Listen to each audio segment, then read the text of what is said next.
It's go.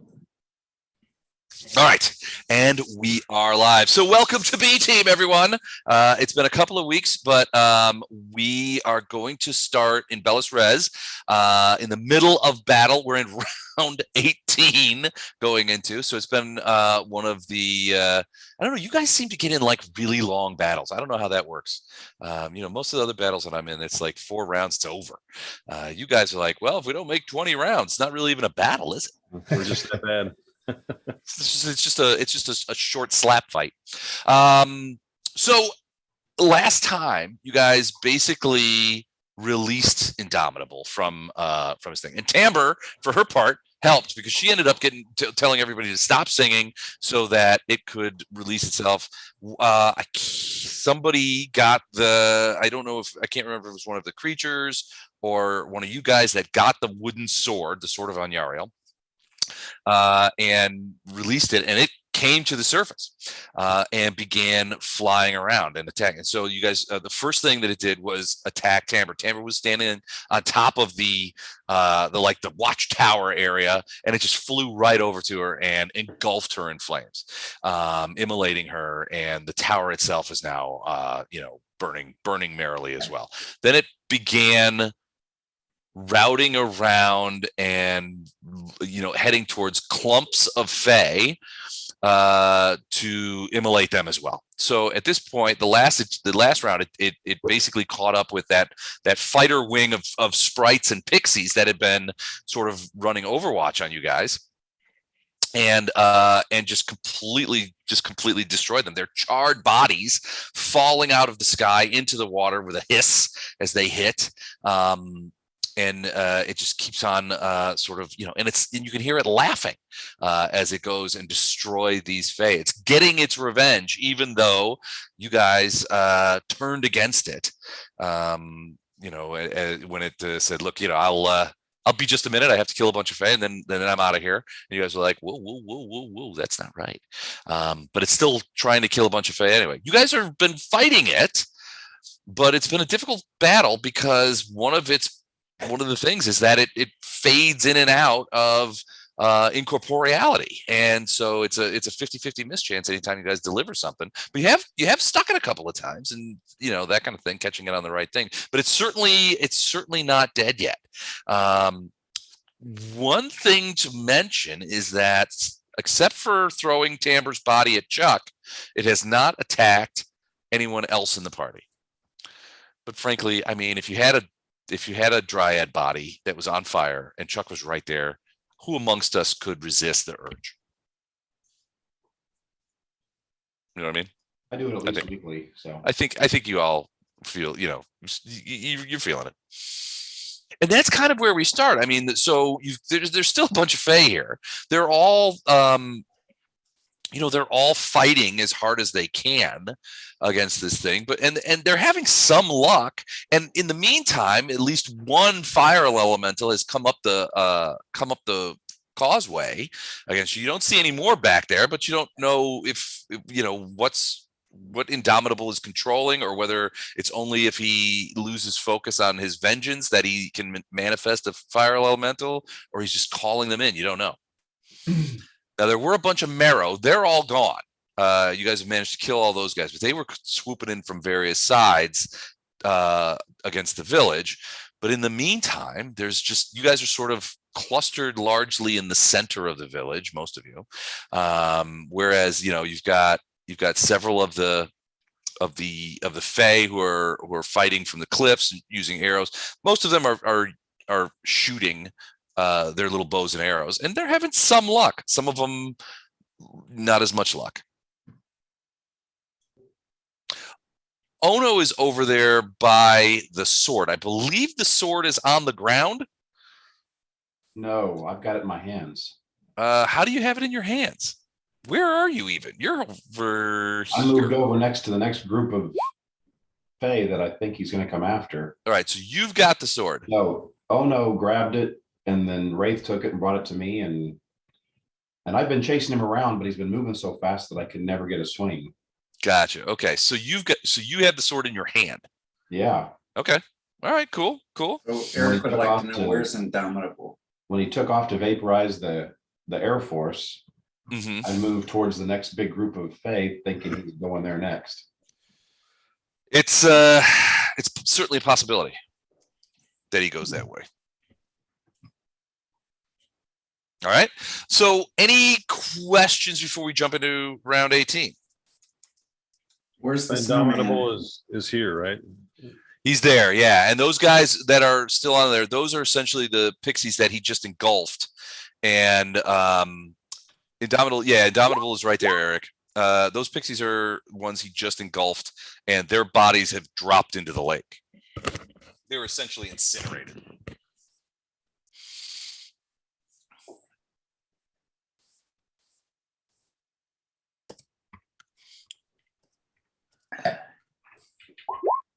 Other questions? Nope. All right. Well, we will just jump right into initiative with Ono first. Ono, you are standing there next to one of the Fae huts.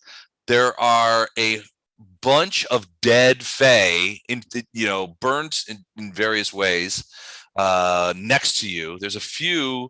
Papuvin and a couple of Fae are over here, and they've got their bows out, but you can see that Papuvin is quite taken aback by the viciousness of these attacks by Indomitable. I mean, frankly, your guess is that he just simply didn't expect it to be as vicious as all that.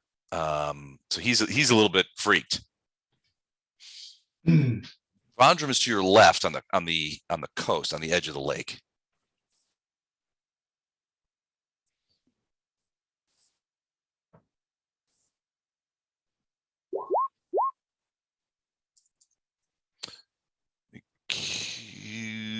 Run forward to stand behind Vondrum. Okay, so you're gonna go over there. Do you want me to move you? You can nod if you want. Ah, gotcha. Okay, so you're gonna run over here. I'm assuming like right to about there. Does that look right?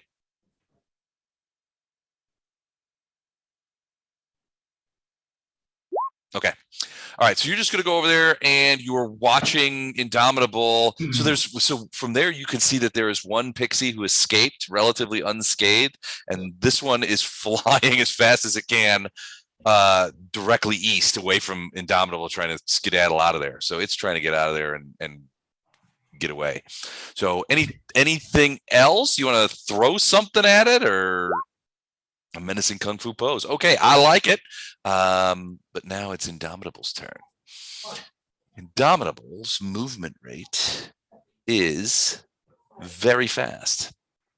So Indomitable is going to engulf this pixie and continue to move east. You can hear its little Vondrum, you and nope, that's wrong. You and victory.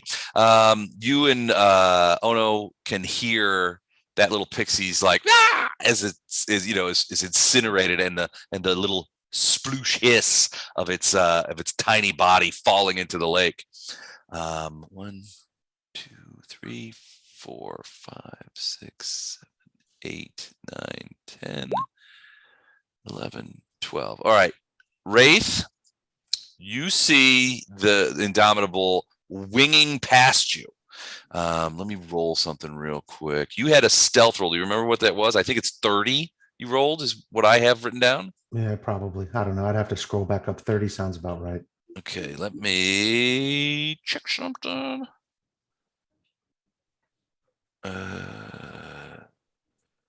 Okay, let's see. Well, I mean, it's going to be close. And that's not going to be that close. Yeah. Okay. So so it's obvious.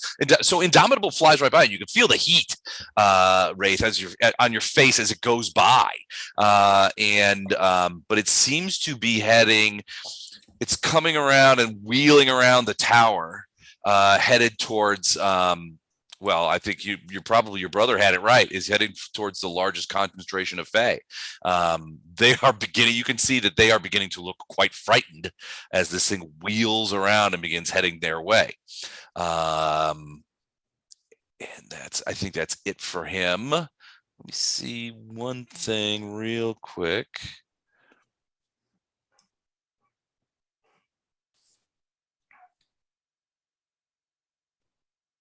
yeah, he's gonna do that.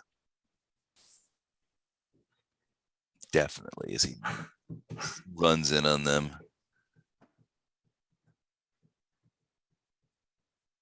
Okay. One moment. Okay. Good. Good. Go. All right. So, all right. He is, let me bring him above there.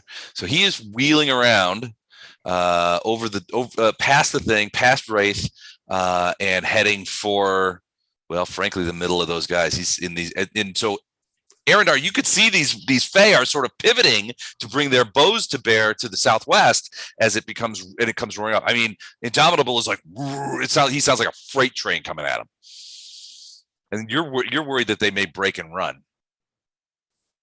Next up is those guys over there. They are going to launch.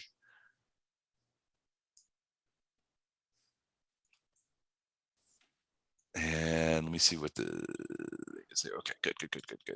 So they are going to try and fire, but the distances are pretty far. So that may not work. But 1, 2, 3, Is this 4. him, Les? I'm sorry. Is this? Yeah, that's him. Yeah, they're gonna launch. So 5 and then 6, 7. Yeah, so 7 shots. 1, 2, 3. Ooh. 4, 5, 6, 7. All right. So let's say 1, 2 hits and 1 fumble. So this guy fumbles, and he falls off the cliff as well, falls down here. 2 hits, let's do 50-50s. I'm going to go high. 1 hit and 1 miss. So that will be a 2 points of damage. Okay. All right. So a volley of arrows go shooting off of the cliff area and from over by Papavin. Some of those go over yours and Vondrum's head, Polarm's head, as they go in there. It's kind of far. It's just not. They're not well shot. And they're up on those cliffs, and they didn't do much. Wraith, you are up. Okay, this thing next to me is a tower, right? Yeah, it's like a watchtower. It's not very big. I mean, it's maybe 12 feet tall. But The platform is maybe 12 feet off. I'm on the ground in the shrubbery. Mhm. So do I have a direct line underneath of the tower to Indomitable? Kind of. Indomitable is big, so he's big. He's sort of bigger than the tower. The tower itself is completely engulfed in fire and beginning to collapse. So you probably see him sort of above the tower rather than through the tower. So I guess again, the question is from here to here. Mhm. Do I have, whether it's high, low, whatever, do I have a free shot without having to move? Yep. Okay. In that case, he's within 30 feet and he doesn't know I'm there. So I'm going to do rapid shot and try to hit him with 2 arrows. Okay. Nope. Oh, that's bad. Do you want to confirm? 22. 20. Actually, it'd be 23 at this distance. 23 would have been a hit. So not a confirmed fumble, but you do lose the shot. Yeah. And he's just had 1,000 arrows shot at him. Yeah, so he's probably, I don't know that he's paying any specific attention to you. Arendar. Oh, wait, before that, Chuck, does Wraith want to move? No. Okay. Arendar, you see this thing wheeling around you see it coming around the side of the burning tower, and it's headed right for you guys. The Fae that you're sort of bolstering here are looking a little peaked. Yeah. They may break. I'm going to tell them, keep attacking, but spread out. Do not stay in groups. Okay, so you yell out, spread out. Yes. He's going for the groups. Spread out and attack. Spread out and attack. Okay. What are the groups? He's going for the groups. What are the groups? The groups of Fae? Yeah. Wherever there's a condensed, Okay. wherever they're condensed, he's going there first. I just want to make sure I understood. Sorry, let's stop there for a few So minutes. there's like a dozen of them over here within 30 feet. So which is kind of why I'm over here waiting to, he's not going to go again this round. So I'm going to move a little bit further into the middle of them. Okay. And then, yeah, that's pretty much all I can do because I don't have a ranged weapon. Okay. So you're just going to move in the middle so that when he overruns them, you're going to get an attack. That's the idea? Hoping that, or at least whoever he attacks is at least within 30 feet of where I start out so I can get there and swing. Gotcha. Okay. All right, cool. Poe, what about you? Can't do what I want to do, so I'm just gonna do a double move. 10, 20, 30, 10, 20, 30. Back to the edge of that cliff. Okay. Actually, you know what? I'm gonna kind of go around there, maybe. Might be far enough away to avoid a mass extinction event. Maybe. Okay. All right, Titus, where are you even? I'm under this beach umbrella with a Mai Tai. Nice. Oh, there you are. Okay. So yeah, you see Indomitable coming around, and he is heading to your east as he's moving very quickly towards those Fae. Yep. So in my most convincing acting, I'm going to step forward Oh, and point behind Indomitable. okay. And I'm going to cast Ghost Sound to sound like a group of water fae splashing behind him. Okay. Good try. Good offer. All right. Let me. So I'm pointing, going, And then the noise of these water fae from behind is the ghost sound. Okay. All right. Cool. So let me do a quick will save That's pretty cool. for I this like guy that. just to see what happens. oh, come on. With my acting skills and diplomacy, Ooh. That's not great. What's the DC on that spell? On an equivalent spell? Is that a first or second level spell? it's first, I believe. First level spell. Okay, so for first level spells that have a DC, what is the Right. DC for that? 15. 15. Yeah. Okay. Well, he doesn't have eyes. He does hesitate a bit, but then continues to. I mean, he sort of slows a bit, so maybe he's checking to see what that is, but he doesn't seem convinced. He certainly doesn't turn. He's continuing on this sort of curved arc towards the Fae that Arendar is in the middle of. Well, He definitely, you get the impression that he definitely sees you, though. of course he does. I mean, you're not very far away. I was gesturing for the back of the house. I'm sure he There you go. picked up on my performance. Perfect. All right, Vondra, what about you? Is there any buffs? I'm sorry, I missed a couple minutes. Do we have any buffs on other than my mage armor? Has anybody? I don't think so. I don't either. Okay. We had bluff, I thought. Or Bless. Like bluff. Wow, we can all bluff each other. Yeah, no, but I had bless down. I don't know how long. I probably cast Bless at some point. I don't know. Okay, how well, long- Bonnie's Yeah. completely out of spells. So he's gonna toddle on his short little legs up underneath this canopy here. Okay. Sort of get out undercover. Yep. All right, got it. All right, so Arendar, you have basically said, spread out, get out of the way.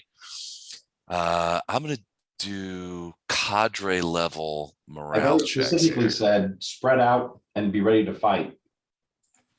and be ready to fight. Okay. Yeah, I did not say run away I didn't hear that. because we are doing this for their life. I'm not about to let them run and still defend their life. All right. All right. What about those guys? Ooh, okay. All right. Arendar, you would definitely see this. Titus probably too. I don't know if Polearm would see anything because it's kind of behind him. So these guys up on the ridge here, they run into this cave. And you can see at least one of them has thrown his bow down. And they have run into that cave. These guys spread out. And they are looking for cover, and they have their bows, and they're going to fire. These guys feel like, I don't know, they're strongest. So they had the best roll. So they're actually going to get in sort of a firing line next to you, Arendar, and try that. And these guys are going to sort of do the same thing, only behind you a little bit. So hold on a second. Let me do that. So they're going to push over here. I would not have seen the guys up top because my focus is very much on Indomitable. So okay, they're spreading out a little bit. And Tilgian is going to run over here to Papuvan. She's going to double move over there and get with him, figure out what to do next. And this guy's going to stay here. These guys, he stays, but these two luckheads are going to run up the channel. They're moving this way. All right. So 1, 2, 3, 4, 5, 6, 7, 8, 9, 10 shots. Here they go. 1, 2, 3, 4, 5, 6, 7, 8, 9, 10. No fumbles, no crits. Oh, wait, there was a fumble there. Let's see if that's confirmed. Yep, that's a confirmed fumble. So we'll see what happens to that knucklehead. That was the first guy. He's probably just peeing himself is what it is. So 1. Well, volley of arrows goes into the sky. 1 hits, 50-50 high. What'd I get? Ah, it's a hit. So 4 points of damage on Indomitable. They're doing the best they can. And then that fumble happens. So let's see what happens to that. Sorry about this. This is taking so long here. Oh, shoot. Your attack hits the nearest ally as and is a critical. You now must make a severity check as well. So let's do, what is that crit? Max plus bonus. So, all right. That's not great. So nearest ally would be that guy there. Ooh, he may end up killing him. 9 points and then bleed. Yeah, he dies. So this guy here, Arendar, and you see this all, you're just like, what? This guy sees Indomitable coming for him, begins to think, and then sort of at the last minute, it looks like he decides to run away, but doesn't unknock the arrow and actually lets go when his bow is pointed the wrong way, and he nails this guy right here and kills him, takes him in the throat. You can see him kind of run over to him. He's like, "Oh my God, Bill, what have I done?" And he kneels down next to him, trying to stop the blood, but it just will not stop. And that is round 18. Let's go to round 19. Oh no. Yes, sir. All right. Wait. So, hold on. My menacing kung fu pose did not scare off the fire elemental. Didn't even seem to notice. You're not sure he was even looking at you guys. And like I said, except for Wraith, who got a body thrown at him, admittedly, the creature has not attacked any of the party. Okay. I see that Wraith and Titus very boldly are in direct conflict with this beast. Therefore, I, not wishing to be left out, will charge right here. Okay. If I can, and Sure. I'm gonna punch this thing right in the fire. Well, so he's over here. This is the tower, the watchtower that overlooked the lake. All right, I'm gonna punch the tower. Wait, never mind. No. It falls over on Wraith. Okay. See, I don't have any way to reach this thing. I can hurl imprecations. I'm gonna run to here. Can I go 1, 2, 3, 4, 5, 6, 7? I'm gonna move to here. That's 7. Sure. And I'm gonna. You could do a double move if you want to get into a position where you can attack next round. Yes. You know what? Which way do I observe Indomitable moving? He looks like he is moving. Let me see if it'll even work here. Hold on a second. He looks like he is moving this way. All right. Can I try for an? Did that show? Yeah, it did. It showed up in a very Okay. dramatic burst of fire. Excellent. So I've moved 7. My movement speed is 40. Can I move one more? Yeah, and that would be only one action. Okay. If you want to use your second action to move, you can move another 8 squares. He's headed toward here. It looks like, well, frankly, it looks like he's headed to. Oops. No, that's wrong. Don't look at that. He looks like he's headed to this group of people right here, because they didn't spread out as far as probably Arendar would have liked. All right. I'm gonna go 1, 2, 3, 4, 5, 6. Can I move to right here? And actually, I'll go 7, 8 right there, and I'm gonna wait there, and I'm gonna get ready to punch me some fire. Got it. Okay. Very cool. Well, it's his turn. You won't have to wait long.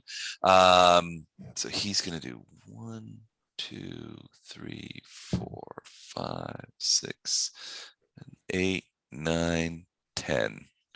Yep, that'll do it. So he is incinerating 3 Fae.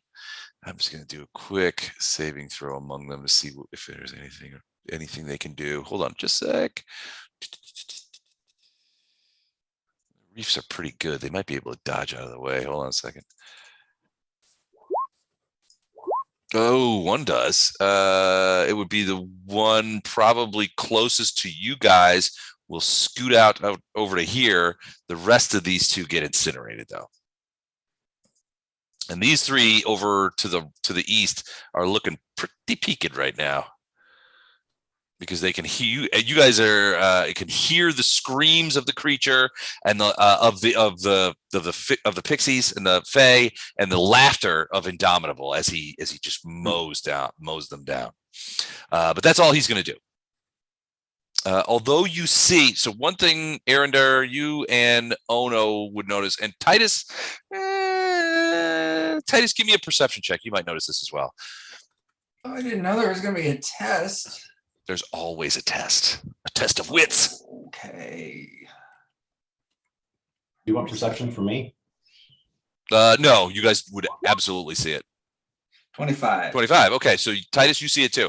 So when you watched him incinerate the attack wing over the lake, they just dropped. He just sort of like rolled over them, incinerated them, and they dropped out of the sky into the lake, sort of thing. In this case, you can see them rising up, and it looks like that they have flames curled around them. They're obviously dead or near it. The screaming has stopped. You can see their hair is burned off. If they have feathers, those are burned off. But it looks like he may be lifting them up. He's not leaving them on the ground. They're not falling to the ground, I should say. If that makes any sense. All right. Well, I'll share that observation with the gang. Okay. They're floating. So he's running this way, and he's gonna continue to do so. This one is actually gonna move over and fire. What's he gonna do? Hold on a sec. Fire. Oh, he's firing, and the rest of them, seeing this, will fire as well. So here comes the. Well, let's check that crit. Ooh, that's a confirmed crit. Oh, but 50-50 high. Oh, sad. All right, so he's gonna go. Nope. Then the 3 remainers. Oh no. Oh, that's okay. No hits. Arrows. So Arendar, Ono, you guys are like, arrows are flying everywhere. Shit's on fire. This hut next to you is catching on fire in the same manner as did the watchtower. It's everything is chaos. But it's Wraith's turn, and I know if there's one thing that Wraith likes, it's chaos. Wraith, what are you So gonna do? Can I do a 5-foot step without breaking stealth? Sure. Okay. Uh, do you have fast stealth? No, that would be able to be stealthing at my full movement rate. Right. I don't think you can do a 5-foot step in stealth. Okay, then. I think it counts as a regular move action. Okay, then. Let's see here. Hang on. a Mike, second. can you confirm that? I think it's more of a DM call. Let me look. Go do what you're gonna do. And Yeah, it's all good. Don't worry about it. It's good the way it is. Let's see now. I'm actually curious, frankly.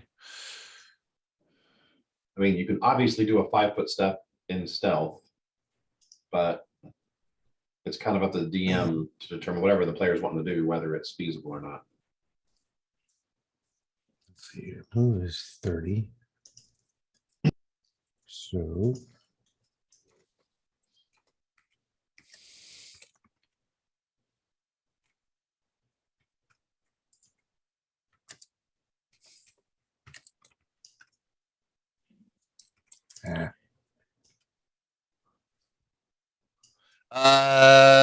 Okay, I'm looking at the rules and I don't see anything that precludes it. No, So don't, I'm gonna like so I'm gonna I say said, that you can do it. No, don't worry about it. I'm gonna move. My movement's 30. Okay. So I'm gonna move to here. I'm And assuming, then- I'm assuming you're hugging the burning tower Yeah, and not going directly through it. Okay. right. And then so your other sort of judgment will be whether or not I get sneak attack because I have flanking and I don't know how, wait a minute, that's a burning building. That's a burning hut. Yeah. So do I have, can I get flanking with the pixies? It's okay to say no, I'm just. asking. No, because they're using missile weapons and they don't have your skills. Okay, so I'm going to attempt, I'm gonna move to here. Okay. And then I'm gonna attempt to shoot the creature. Okay. So 25 is a hit. Let's see here, 50-50. We'll go low, Okay. so that hits, because that's high. No, that misses because it's high. You called low, Oh, okay. right? You call what you want. Oh, okay. No, it's all good. So that's a miss. Arrow goes wicking through it off into the distance. Arendar.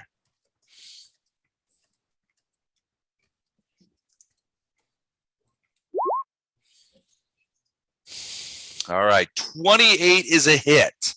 18 points, but is not a crit.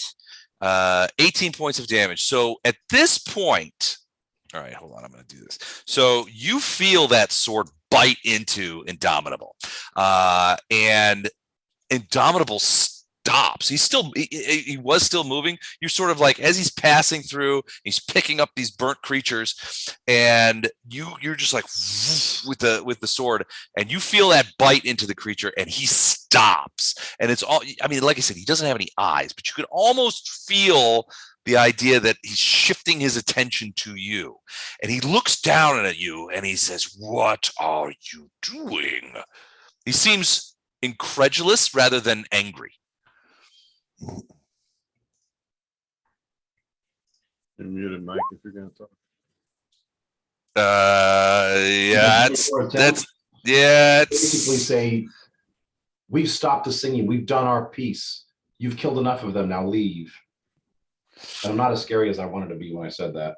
Okay, yeah, not quite as scary as you probably hoped, but well, he sort of so he pauses and it's almost like you can see him. And it's hard to do this, but the fire creature looks somewhat confused, and then he says, "More perhaps.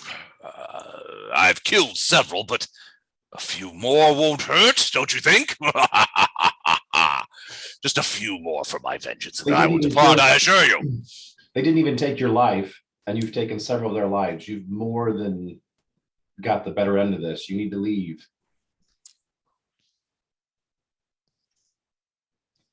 A few more, and then I will leave. All right, Poe. Okay, I'm gonna try this spell that I've not used before. It's called Shadow Trap. We're in the day, right, where there's a sun. Yep, absolutely. Does this thing cast the shadow? A Fire fire things got creature shadows. generates shadows. So it's fire. So he gives off light. I don't know that he would have. Does a fire cast a shadow of itself? I don't know. I don't know enough about science to make that call. If it has mass, it casts shadow. It just depends on whether it's actually in Right. anything that blocks light will cast a shadow in the sun. So basically, the flame on a match head doesn't cast a shadow, but a bonfire will. Okay. All right. So science questions with surprising answers with Dr. Christopher Bard. Can a fire have a shadow? Yes, you can form the shadow of a fire, but perhaps not for the reason that you're thinking. A shadow is formed anytime a part of a light beam is blocked or redirected. The shadow region is the region in the light beam where there is less light than the rest of the beam. The dimmer region tends to take the shape of the object, blocking, blah, blah, blah. With this concept in mind, in order for a fire to have a shadow, the fire needs to somehow block or redirect part of another beam of light. A traditional flame can block or redirect light just fine for the simple reason that a traditional fire is more than just a pillar of light. A traditional hydrocarbon flame contains several components: fuel molecules, oxygen molecules, little spits of half-burnt fuel, and impurities, blah, blah, blah. The light that you see in the flame is mostly created by solid bits of airborne soot heating up so much that they glow and become incandescent. So yes, fires of this size can cast a shadow. Well, you know what? You know what I love about this game is that I learn a little something about science every time we play. Okay. All right, Bill. Let's give me a 15 DC. No, 16 DC. All right, you pin the target's shadow to its curling leg, causing it to become entangled and preventing it from moving farther than 5 feet from its original position if its shadow were anchored to the terrain. Each round, he can attempt a new saving throw to end the effect as a full round action. A flying creature can only hover in place. Okay, so all right. So what is the? It's a DC 15. Is it reflex or will? 16 will.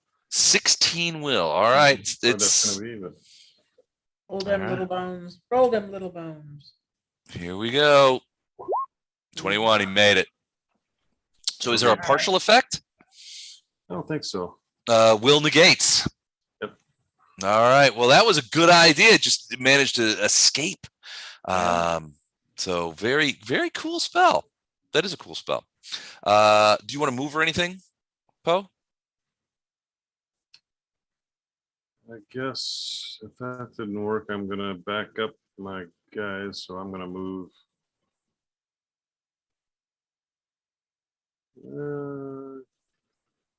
Is this thing burning? Is that like dangerous to be standing under? Is that Wouldn't be great. I mean, it's basically just like a little hut. So, I mean, it's going to go up pretty quickly. But yeah, I mean, if you are under it, fire will come down on you. okay? I'm gonna wait till next time to move then. All right. Sounds good. Titus. Well, I guess since apparently he does talk and respond to our queries and such, I'm going to try a little diplomacy, All right. see if I can win him over. So let's try that. 18 diplomacy check. Not the greatest, but let's see what you have to say. Hey, look, we're with you. You've killed enough people. We need these people to help us rebuild, and we're kind of counting on them. And if you destroy them, it's going to make our lives miserable and going to make our return to home less easy. Could we just call it a day? You've made your point. You spilled some blood. I don't think anyone's going to mess with you anymore.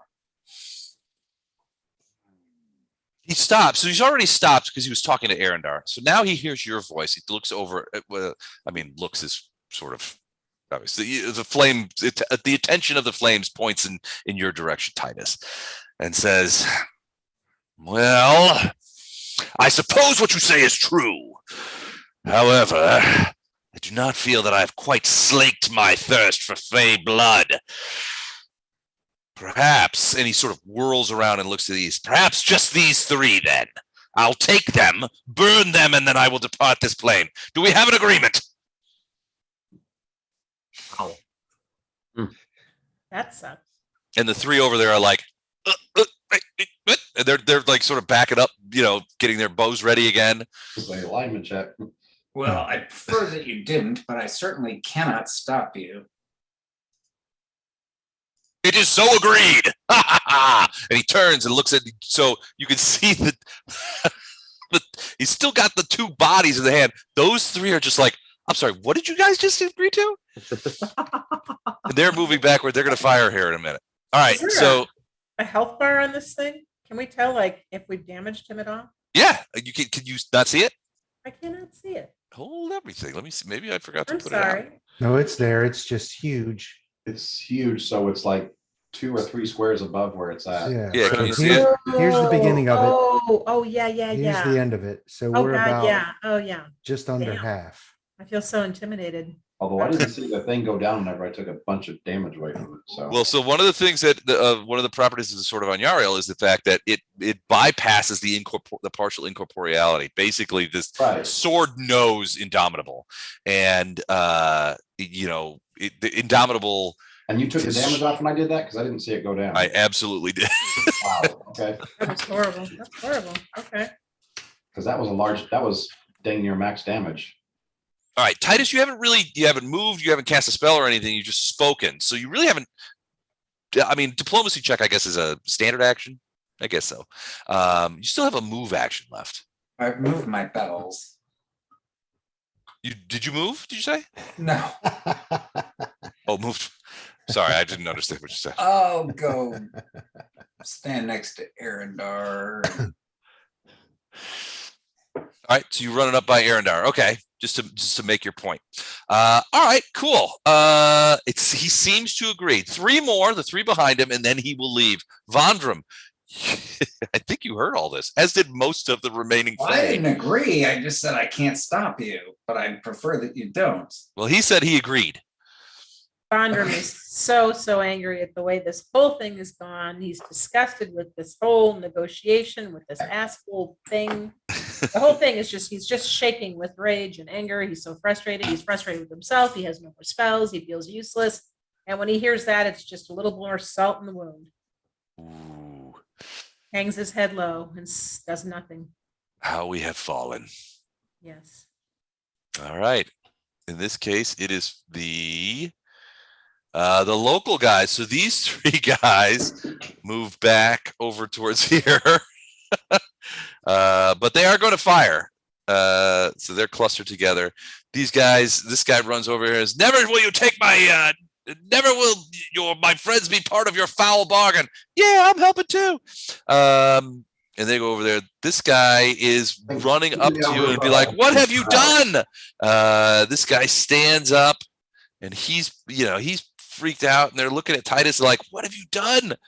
And those 5 are going to shoot at Indomitable. 1, 2, 3, 1 hit, 2 hits, and a fumble. And a confirmed fumble. So let's go ahead and see what the hell that happens there. Probably on name overcompensate. All targets cover gain another +4 bonus. Okay, so he's basically out of the fight. All right, but 2 hits. High. Yes. Another high. Yes. So 2 actual hits for, where are you? Where's you? 2 and 8 points as the arrows go in, and you could hear Indomitable yelling at them like, oh yes, fire your puny arrows at me. It will boot you nothing. Round 20. Now we're in a proper fight. It's 20 rounds old. So now it's gone from childlike slap fight to actual combat. Oh no. Titus basically gave Indomitable leave to murder Faye. I did not. All right. Well, this really burns me up. I see what you did there. Sorry. I'm I gonna. got it. Sorry. All right. I've had a long day. I'm really sorry. Anyway, goodness. I gotta try to kick this big pile of fire. And not get burned. So what I'm gonna do is do my crane style strike at Okay. Indomitable. And here I go. Hang on. I'm gonna kick this ball of fire right in the ball of fire. Got it. 14. Ooh, that's a miss. I'm gonna try it again. All right. Oh, And that is that is a potential fumble. Eric, I hate to say this, but these rolls look like they did last time. I know. You might have kicked your own ball of fire. You might have kicked your own ball of fire. All right, let's confirm that fumble. Give me a Okay. confirmed fumble. Hold on. I'm gonna hang on, and a 10. 10 is not going to be enough. That is a confirmed natural attack fumble. Oh, jeez. Ooh, smash the floor is the name of this. Are You you kick sure up. you're rolling D20s and not like D10s or something? 'Cause It's brutal. Smash the floor. You kick up dust that blinds you for 1d4 rounds. Let's just see how many rounds that is. Whew, 4 Jeez. rounds. You got dust in your eye from your foot hitting the ground and kicked up a whole bunch of dust, and some of it got in your eye, and now you cannot see for 4 rounds. Really? As your eyes are watering and you try to desperately rub that dust out of your eyes. Our GM's a sadist. That's true. Yeah. It has nothing to do with what happened here. Ono's illustrious career as a kung fu fighter continues as he stumbles away.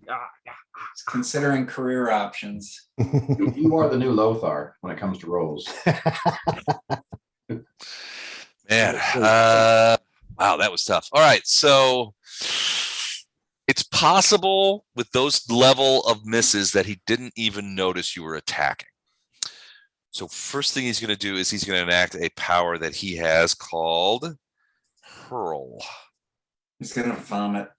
It's a different kind of hurl. If Indomitable has an enemy as a free action, he can fling it at other enemies. This is resolved as a bull rush, except that Indomitable does not have to follow the opponent if he manages to throw a creature. It ends, and they take damage if they get hit. So he's going to throw both of those guys, which he has to do with, where is it? Where is that roll? Here we go. Plus 17. So first throw.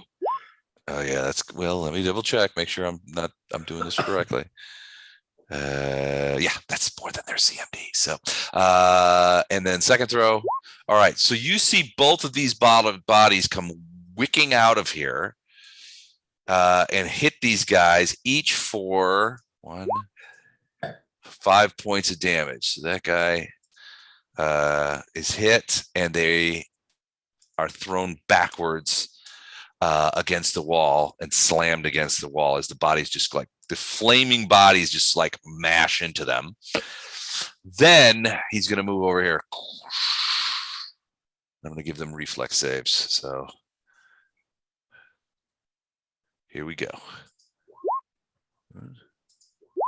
Oop. Okay. This one dodges and throws himself out of the way. This one gets incinerated, and this one sort of moves over to here, but you can see he's taken some damage, a fair amount anyway. And he's basically throws himself down on the ground and he's doing a stop, drop, and roll because he's caught a lot of his on fire. So he's over here in between these two guys by the doorway, but he's partially on fire. This guy's okay. This guy is incinerated.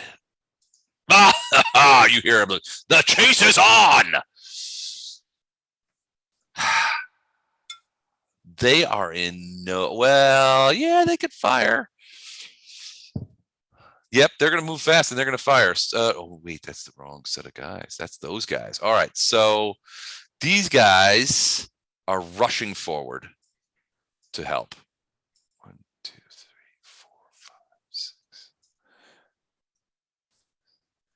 Into the zone. They're moving up to here. Papuvin actually stops with you, Vondram. These two guys are going to move up to here. One movement. This guy whirls. These guys essentially scoot away. These guys are going to leap down and then move again, so they will not fire. 1, 2, 3, 4, 5, 6. 1, 2, 3, 4, 5, 6. 1, 2, 3, 4, 5, 6.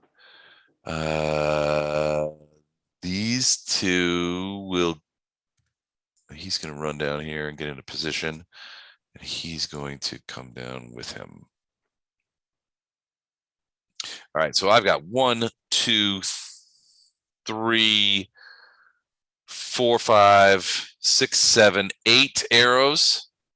That's what I'm counting, 8 arrows. All right, let's do this.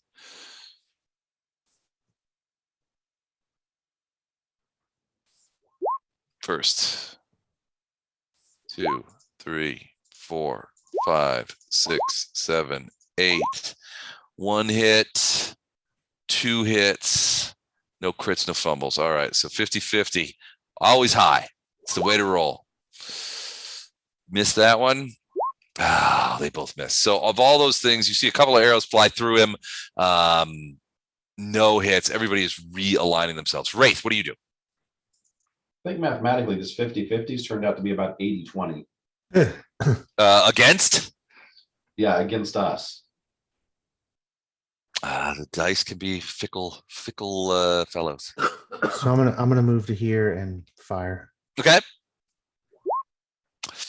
20's a 21. miss. 21's a miss. Actually, wait. You got more? No, it's just 21. I was checking to make sure it was even 21. So no, Oh, okay. It's still a miss. Okay, gotcha. Anything else? Nope. Arendar. He's killed 1. He's knocked 1 prone. He's declared for 3. He wants 3 more, and then he's going to leave. So 2 more left. If you let him kill 2 more, he'll depart, he says. Yeah. That was neutral, or what is my alignment? I shudder to think. Chaotic neutral? Is it If it was chaotic neutral, I might let him. It's actually chaotic good, so can't do chaotic it. good? Okay. Can't do it. So I'm gonna charge him. All right. And can I get it? I want to tell him again to stop. He's done enough. Do I get another intimidate roll, or does that pretty much? Sure. I failed it last time. No, you can try. So running up to there, wherever the edge of him is. Mm-hmm.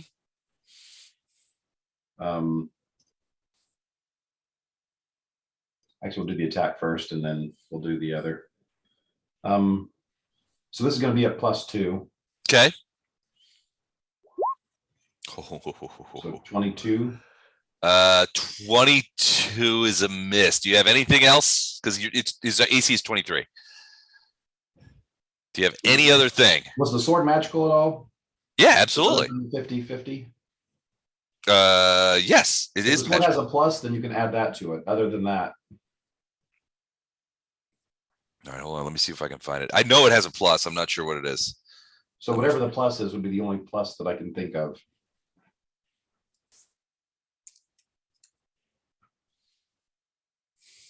And that was Hold on. minimum damage. Sort of a little slap. Well, it's a great sword, so even a little slap is still A big slap.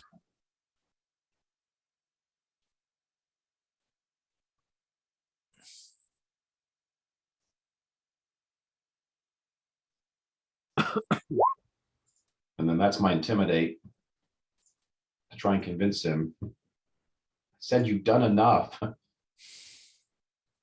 Take your deal and leave.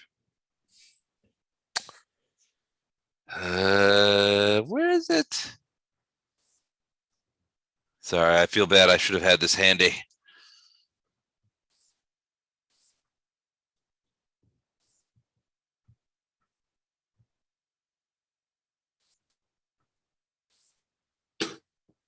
Well, did I miss by 1?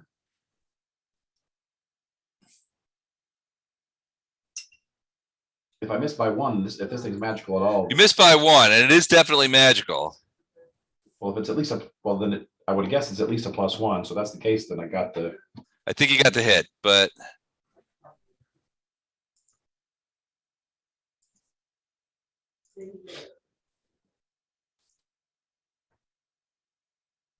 here we go.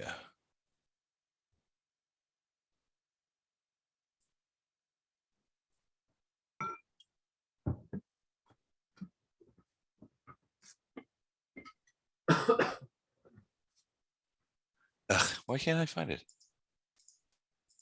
Sorry. Do you want me to check Sorry. the manual? Yeah, would you? That'd be really helpful. It's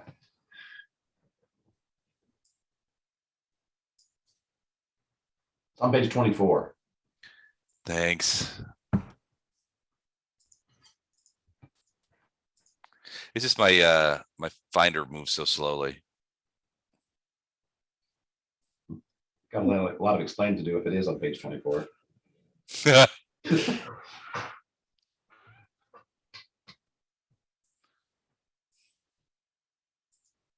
Dang it.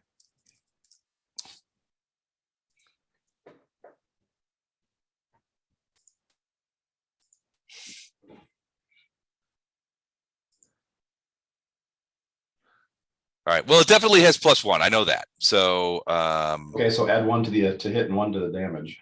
okay. So 12 points, and it passes through the DR. And then a 21 intimidate. Okay. Say, I told you, you've taken enough life. Go. Well, let me respond to the 21 intimidate. He's like, I'll only be a moment. Stop striking me with that evil woman's sword.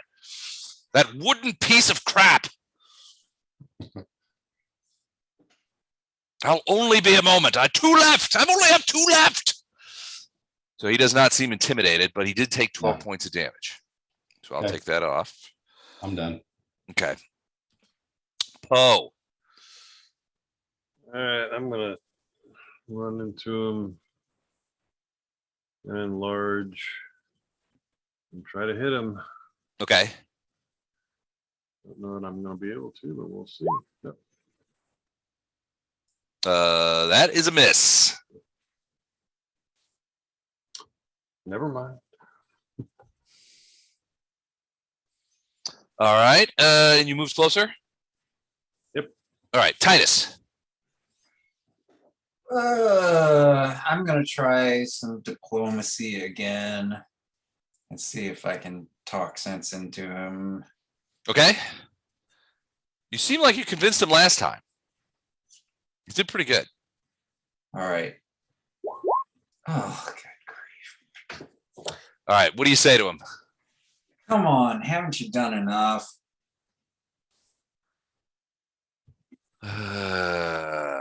He doesn't feel like he has.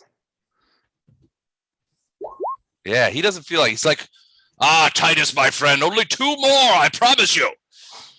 And then I will depart. I think you've done enough. 2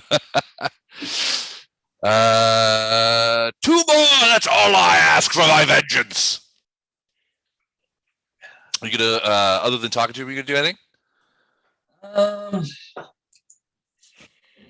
Let's see. Oh, since it's a what do you call it? That low level. I'll throw a ghost sound. More Fae coming up from behind him. Okay. Let me see what he would do in response to that. Hold on a second. He seems focused. Where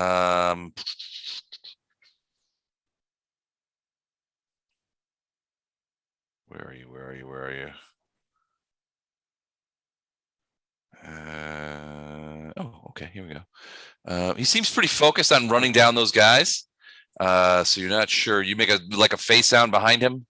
Yeah. Ooh, he does notice it, and he's looking around back here.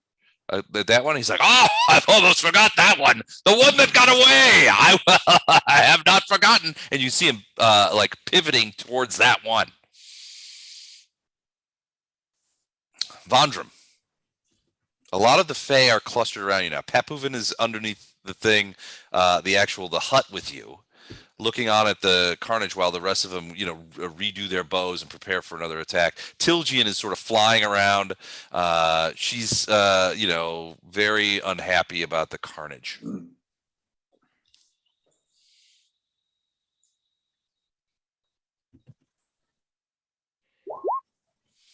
Oh, she's gone from Zoom.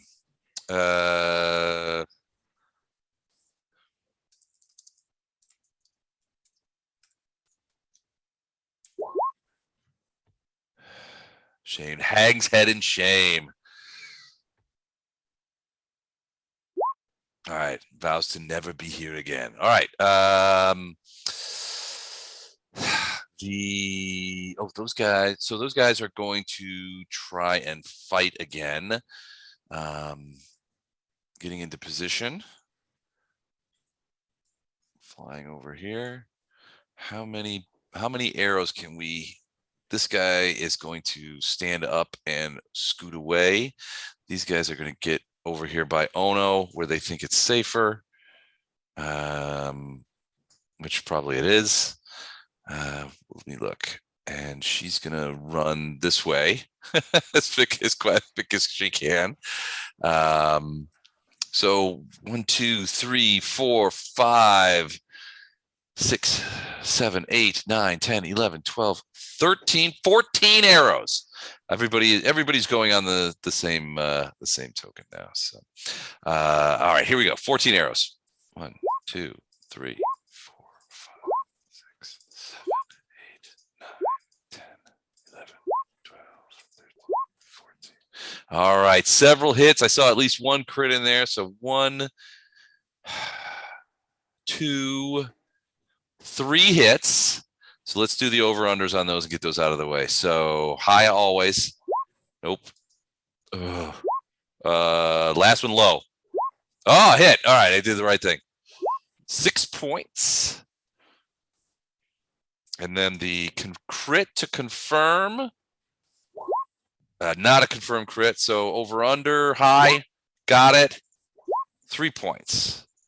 Chipping away at it. All right, that is them. Round 21. Ono, what are you going to do? Wow. Okay. If I were smart, I would just sit down. There's not about a luck on you guys' thing. Oh, put your arm around Vandrum.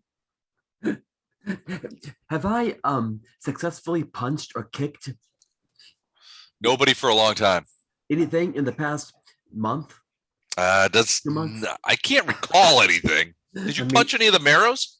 No, wait, in the lake. When you were in the lake, didn't you hit a couple of those guys? No, they hit me. Ah, okay. I'm the guy who's always getting beat up. All right. Fine. I'm blind. Yes. Then I'm gonna launch a full-scale attack on Indomitable right here. Okay. You guys see Ono kicking the hut and striking it. Hit it pretty hard. Okay. So wait, if I seriously can't see, I guess I could hear where this gigantic ball of fire is. Well, I mean, you could hear the sound of Indomitable. It's quite noisy in the village, right? You hear the screams of the injured. You hear Arendar and Titus, beseeching Indomitable to stop the killing. You hear the Fae sort of yelling into each other, encouraging them, that kind of stuff. There's a lot of noise around. Okay. I'm gonna just punch myself twice in the face and then sit down. No, I'm gonna walk carefully over to here. If I can feel my way, I guess my movement rate is slower. Yep. All right. Can I make it to here? Sure. In Okay, fact, great. you know what? One of the Faes is going to guide you. All right. Thank you. Great. Sure. I suppose there's.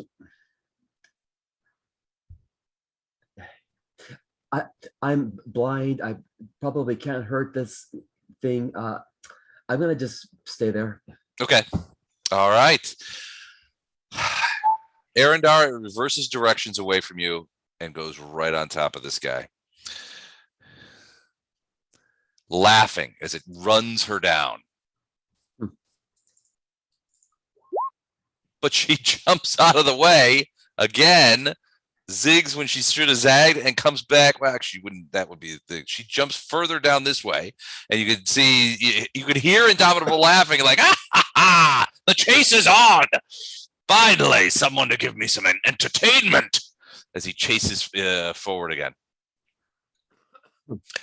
Wraith. Rapid shot, Okay. 21 and where's the second one? 7 damage, 2, blah, blah, blah. And then 21 and 18, so 2 misses. 2 misses. All right. Arendar.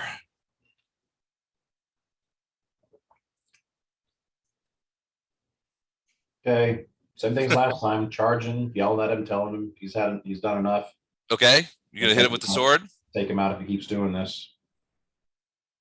So, yeah, I can get you right there.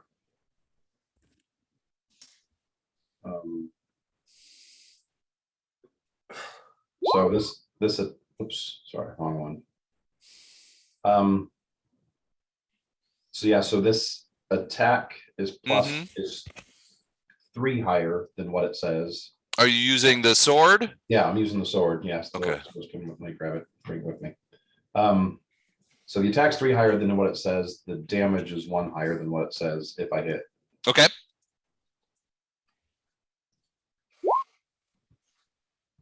$27 will hit. Did you say damage is 1 higher? Yeah, because it's a +1 weapon. 18 points. Ooh, now he turns around. Hold on. And he stops chasing the Fae and turns to look at you, and he's like, "You are beginning to irritate me, Arendar. Put down that filthy wooden sword from that filthy elvish priestess and stop." And apparently he freaked me out when I tried to scare him. Well, he may counter intimidate. Yeah. In fact, I think he's going to counter intimidate.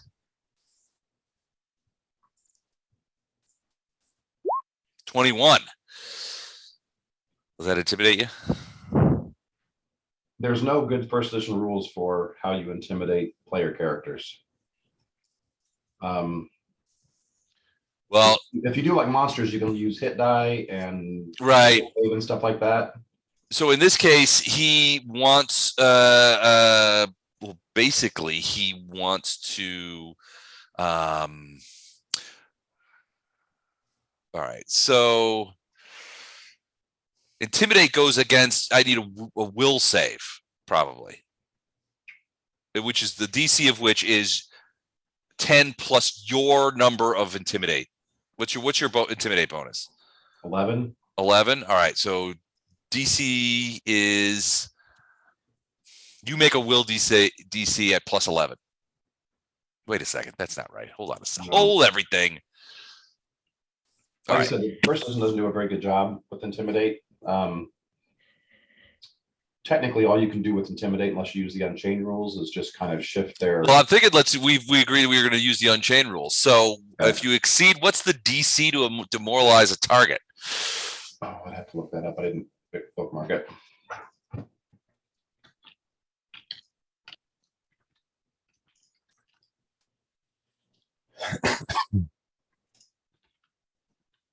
The DC of this check is 10 plus the target's hit dice plus the target's wisdom modifier. So your level plus your whiz mod. He definitely beat me there. Okay, so he beat you. Did he beat you by 5? So it's 14 plus 2. This is fierce to be 5. So 19 is what he had to beat. All right, so he rolled a 21. So he 21. did not beat you by 5. So you don't gain the frightened condition or anything like that. But you are you realize that you may have poked the bear. Yeah, bitten off more than I can chew. Yep. Okay, I'm done. He's like, quit stabbing me with that. All right. Poe. That's what she said. That's what she said. Poe, he's low. Yeah, I'm gonna do the same thing. Try to attack You him. try and pin him? Pin his shadow? Nope, I'm That's gonna the try to hit him best- with that's my what giant she said sticker. I've heard in years. What's that? That's the best. That's what she said I've heard in years. And I hear them all the time. But that was a good one. I missed. I'm done. 15 is a miss. All right. Any move or anything like? Oh, you did move. Okay, you're Yeah, getting move. closer. Titus. It's low on. It's All low right. on hit points. It has. It initially was amenable to your diplomatic overtures, And but I'm those gonna- seem to have gone awry. I'm gonna try diplomacy one more time because You don't have one more magic missile somewhere.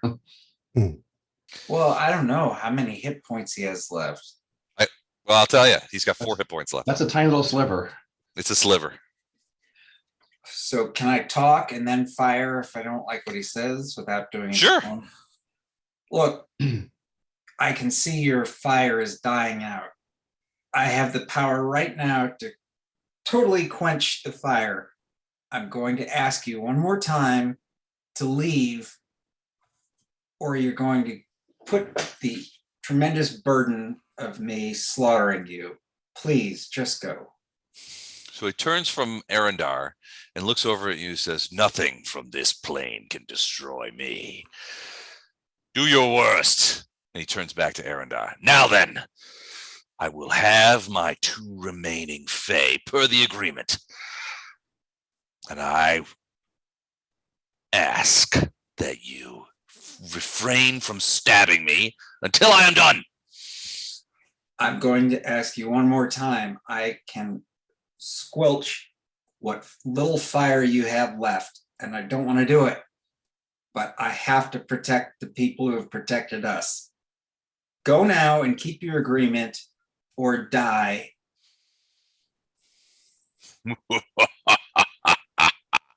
Titus of the prime material plane, you I like. You always say things that entertain me and amuse me. He doesn't seem at all. He said it. You can't destroy him. He doesn't. I get the impression that he doesn't think that you have the power to dispatch him from here. Well, I have magic. All right, are you gonna do that? Or heavenly fire. Fire may not affect him all that much. Well, it's heavenly fire. Yeah. All Nevertheless. right. I'll bury Always some divine magic things that only missiles in affects this. evil people. All right. How many missiles do you shoot? 2? 2. All right. He's got 4 hit points, and with the way the dice have been rolling tonight, Oh, it doesn't matter. make it another round. It's 2d4 plus 2, so the minimum damage you can do is 4 It's 2d4 plus. plus 2, because it's d4 plus 1 per missile. So even if he rolls all ones, he's going to get 4. I still think you're gonna roll lower than that. Okay. All right, I'm going to ask you one more time. I don't want to do this. I'd rather You've just already keep asked. our agreement and let you go, but I will squelch you. Squelch away, Titus. I welcome your squelchingness. So the magic missiles fly out of Titus's hands, and he's like, "I told you."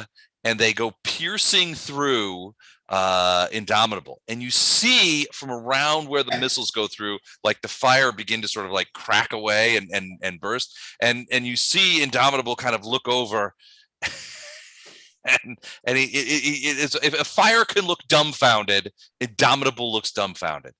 He says nothing, but slowly you see the fire sort of discombobulating, and soon it departs. And we fall out of initiative in the 21st round of the battle. Indomitable is defeated.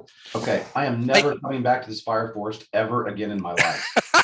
Titus, give me a quick knowledge arcana or knowledge nature, whatever works best for you. Okay. Arcana. 22.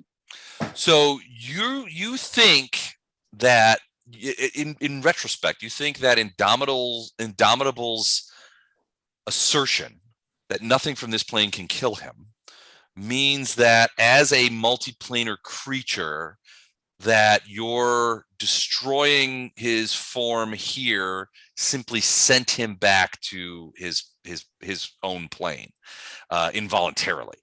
Your guess is that he is probably living there. It wasn't permadeath, but that you've basically disrupted his manifestation on this plane and returned him, and it basically severed the linkage between wherever his primary existence is and his manifestation here. If that makes sense. It does. Okay. I think we had talked about that previously, so no surprise. No surprises there. All right. Well, at this But point, no is surprises either.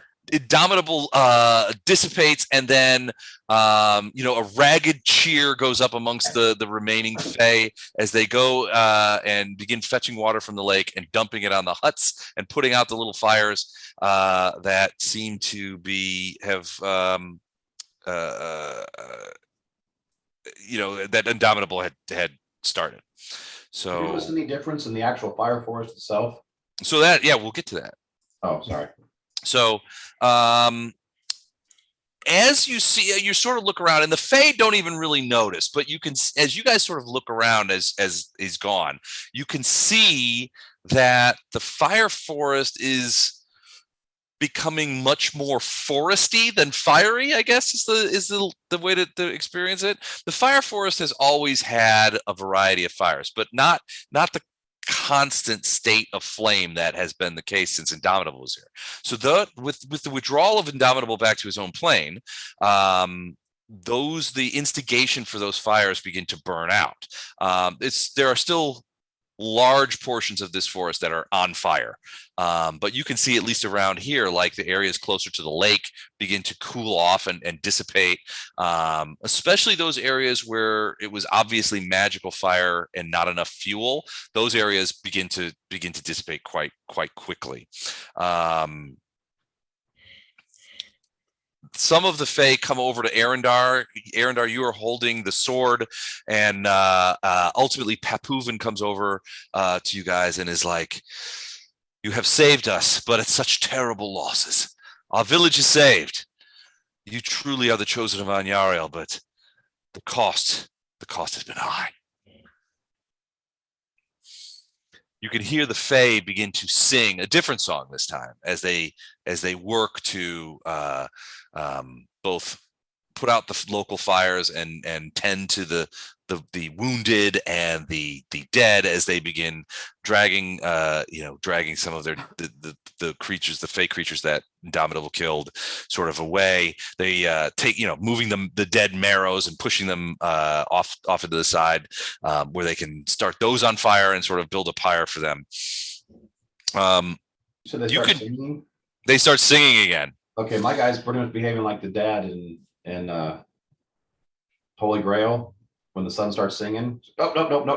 Nope, that's it. As you guys are standing there, you feel like a huge wind kind of pass over from the lake over you and into the fire forest, and you can see that some of the dead and burned branches that sort of are around here begin to sprout a little bits of buds and things like that. The constant sound of that, like, sort of inferno that kind of was around everywhere, sort of dies out and dims, and you can hear what sounds much more like leaves rustling in the background. And the villagers the remaining villagers seem to almost see, they look like they themselves are more alive. Their skin is ruddier, their eyes less sunken. They seem to have more life. That is, it's almost as if the forest is sort of breathing new life into them.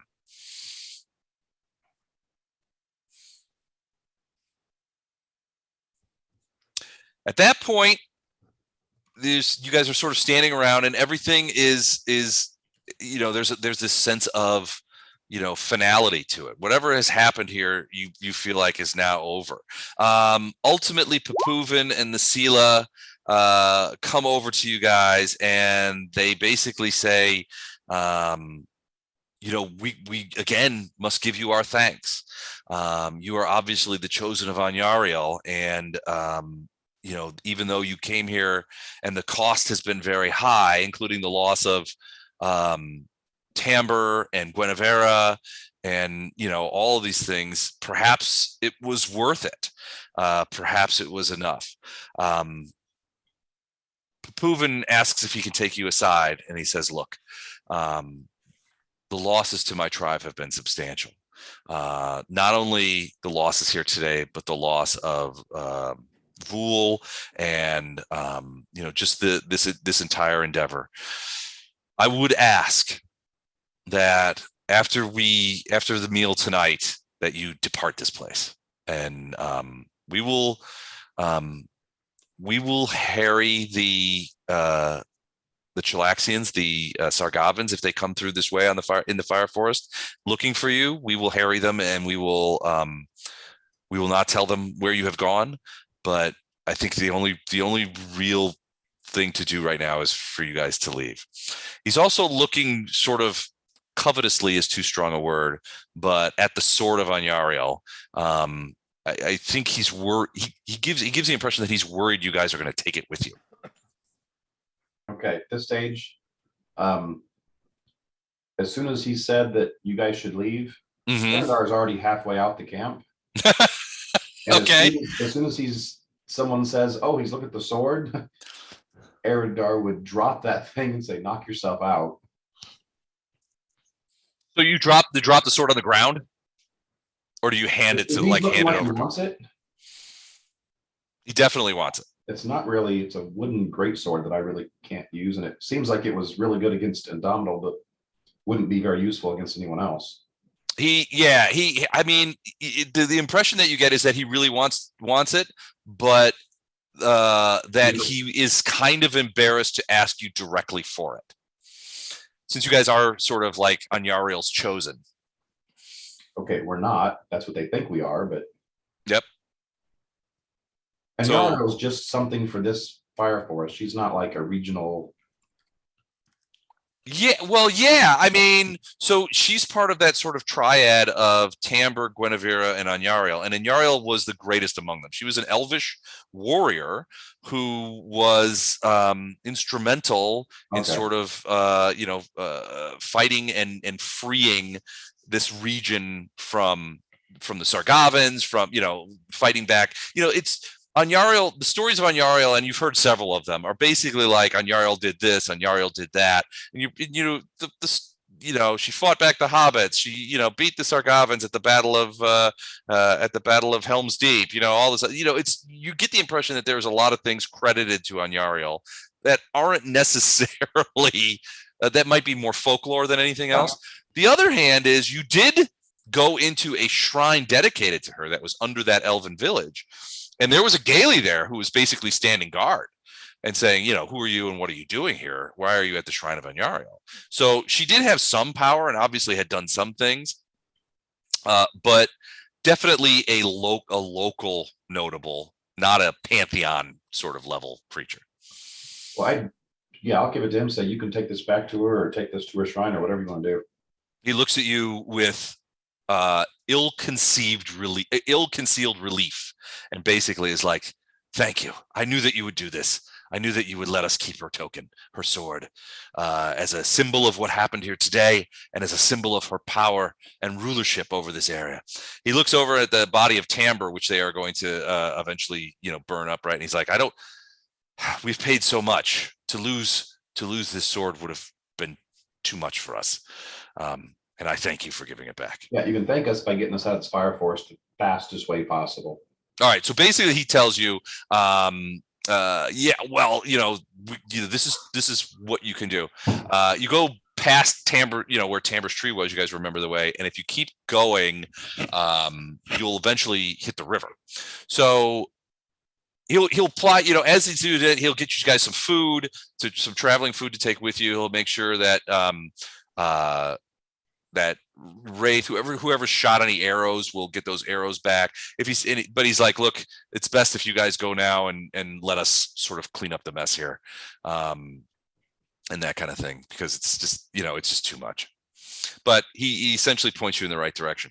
As you guys go into the forest, you realize that the fire forest is really sort of dimmed down quite a bit. And even as you go past where Tamber's tree was, you can remember that this whole area was in flames. I mean, literally in flames when you guys were here before. But now, the sun is passing through, and you can see the trees are burnt. But it's like the aftermath of a forest fire. There are still coals and fire burning here, but you can see on some of these trees there are buds budding again. It's still smoky, it's still warm, but it's not in like full conflagration like it was So before. we're going to rename this place the Ember Forest then. The Ember Forest, yeah.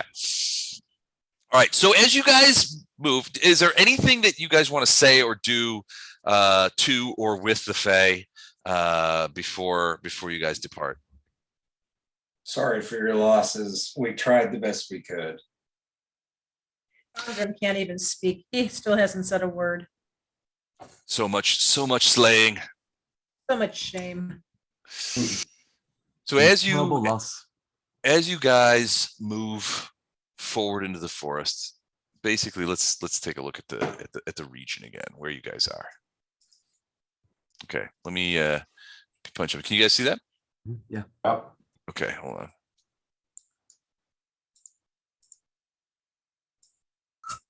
All right. So you guys are still headed to the Lyceum. You still have the case, which you haven't made copies of yet or anything like that. So, and that bearded devil is still out there. Now you didn't see him in this battle, but you could be sure that he knows the outcome because you know from before that he was watching you. So he's still out there, although he hasn't manifested and showed himself to you. You guys are essentially here on the core of this, on the shore of this lake. That's where the Fey village is, and you're sort of heading north. You have a couple of options here. If you go due north, you're about 20 miles away from that river, and then the likelihood is that you could maybe pick up. There's a fair amount of traffic on that river, but between Sequin, which is the town where the Lyceum is, and those areas to the north, and both to the northwest and the southeast. which way does that river run? It river runs. Does it run east or west? It runs west. So you can see the source of it is like right here in these mountains. Well, I saw it tees down there. I didn't know which. Yeah, well, so the flow goes towards that T and then goes east and west. So it flows in both directions. Here, I'll show you. So the river starts here, and that's the mouth of the river right there. Can you see that? Yeah. All right. I So knew that one was going that direction, but once it got to the T, I didn't know which direction. Yeah. it all went. So it flows there, and then largely it flows this way. That's the direction towards the sea. But since this area is flat, there is a portion of it that goes in this direction. So technically it goes in both directions, but the flow northwest is much more powerful because it's going downhill into the sea. Whereas this is more like a flat floodplain that it kind of Okay, so meanders through. what's this blue path right here? So that is another small creekside river, which you And that guys does could head towards the Lyceum, right? That heads basically into, there's a swampy area here. See this orange circle? There's a little bit of it's a swamp area there. There is, according to the maps that you have, a small town there called hold on, I'll give you the call. I think it's Vidam. Hold on.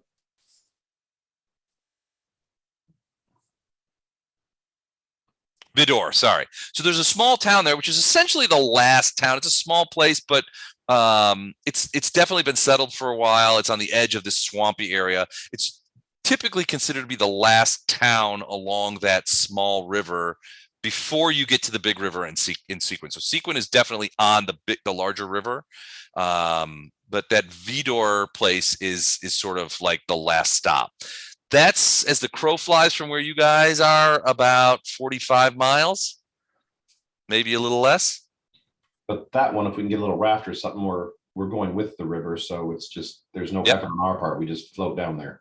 Yep. I think if we go north, it's shorter, but we're gonna have to work against that current to get, you know, to get to the town we're going to, whereas this one, a little bit longer, but yeah. I'm sure we can have these guys help us build some rafts or something, or use something that they already had and just get there. Who, the Fae? Yeah. Didn't we steal one of their boats or use one of their boats or something we found? Yeah, but on the lake, you guys are kind of going away from the lake. If you could probably portage it. I mean, they're not enormous boats. You probably need a couple of them. They're more canoes than anything else. You could probably, I mean, I'm sure that they would, frankly, at this point, they just want you guys out of here. Because there's a lot of destruction in your wake. Oh, and we saved them maybe? Yeah. Yeah, and for which they are grateful. But now they have to try and rebuild, and it's going to be difficult. So that's my take on it. I don't care what we decide, but that's my 2 cents.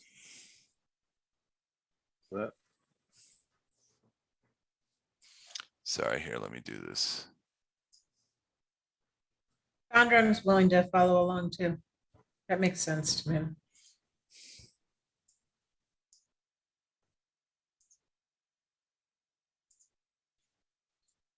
What else? Anybody else want to weigh in on this?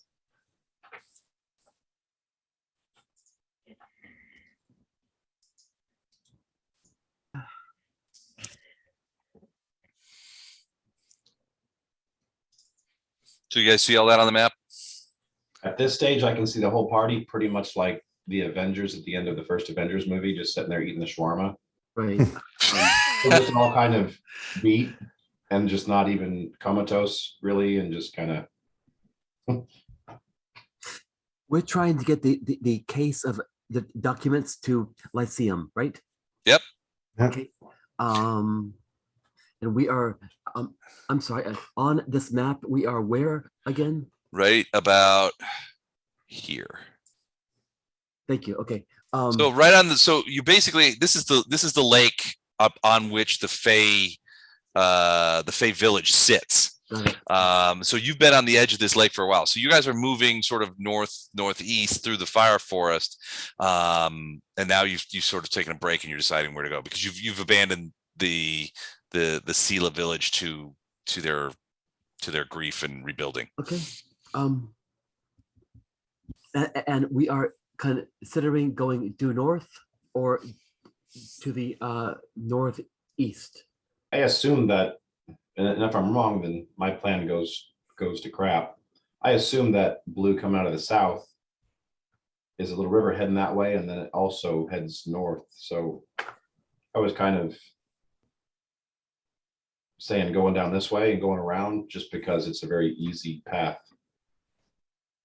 We can pretty much go a full 12, 14, 16 hours a day because we're not really rowing to keep up with it. This blue line, is that a river? It's a river. Yeah, it's not as big as the one that the city of Sequin sits upon, Got it. but it feeds into it. So yeah, it is a river, and it does flow in the direction of Sequin. It does go past this. I'm sorry? Didn't we already have a boat on this one? Isn't this where we came in and met the little girl, whatever her name was? Not Papuvan, but the other. Oh, Tilgian? Tilgian, yeah. Yeah, you guys were coming up that river. So there's a boat still sitting right there, or two of them, or however much it needs to hold us. So Yep. I was thinking just grab this one and head back this way and then take the river down. Or not river, but creek or whatever it is.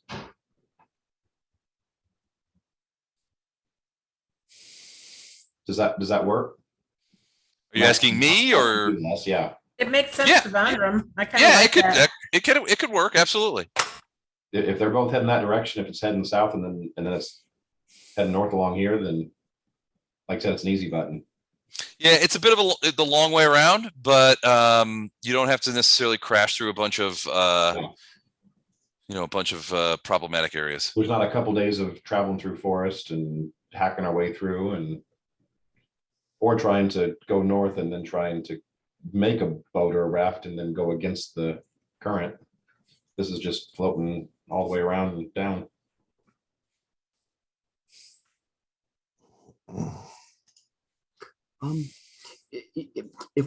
If we have a raft or canoes or a boat, it would be easy to go on the river, sure. All right. That's okay. Titus is apparently attacking something. Yeah. Other than that, yeah, I don't have anything else. We get in the boat and stay there until the next random encounter or until we get to where we're going. Okay.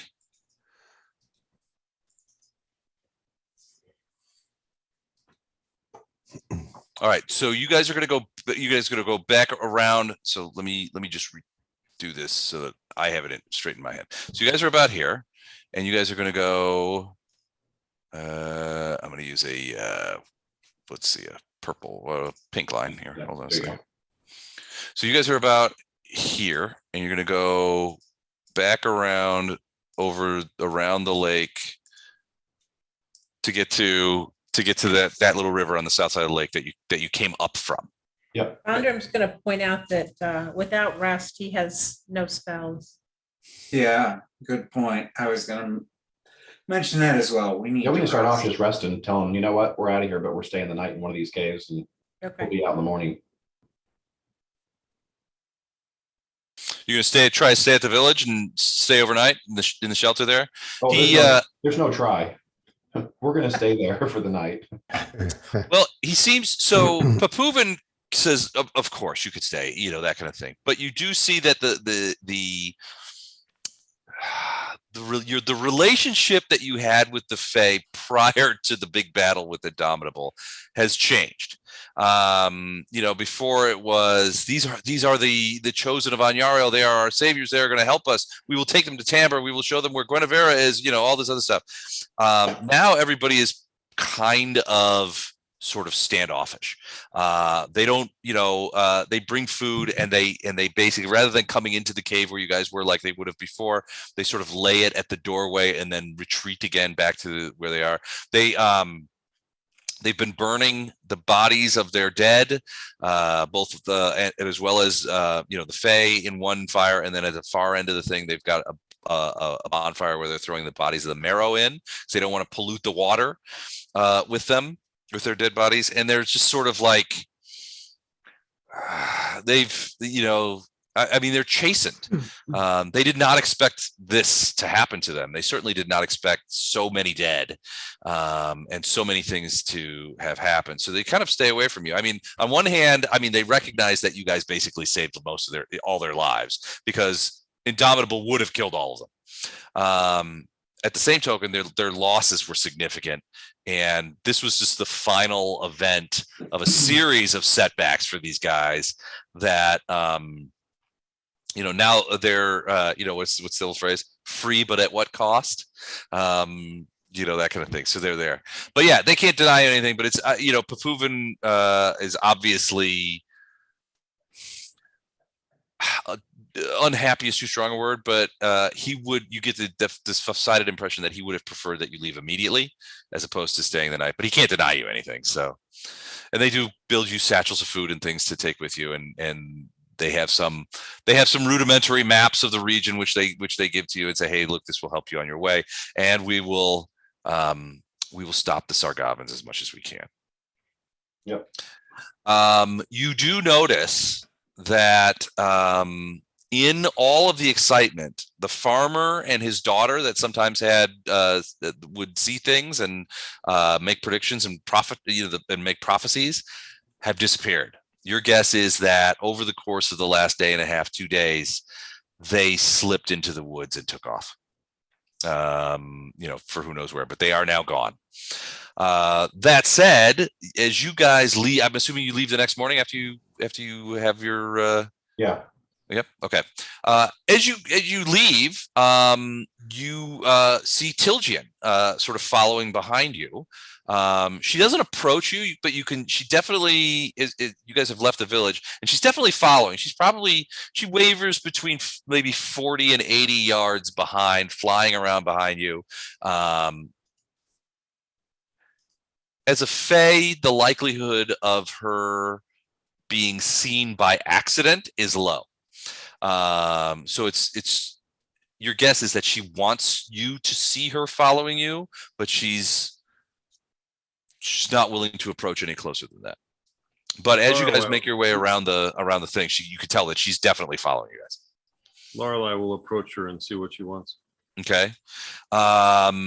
Lorelei sort of talks to her for a little bit, and then flies back to you, and she says,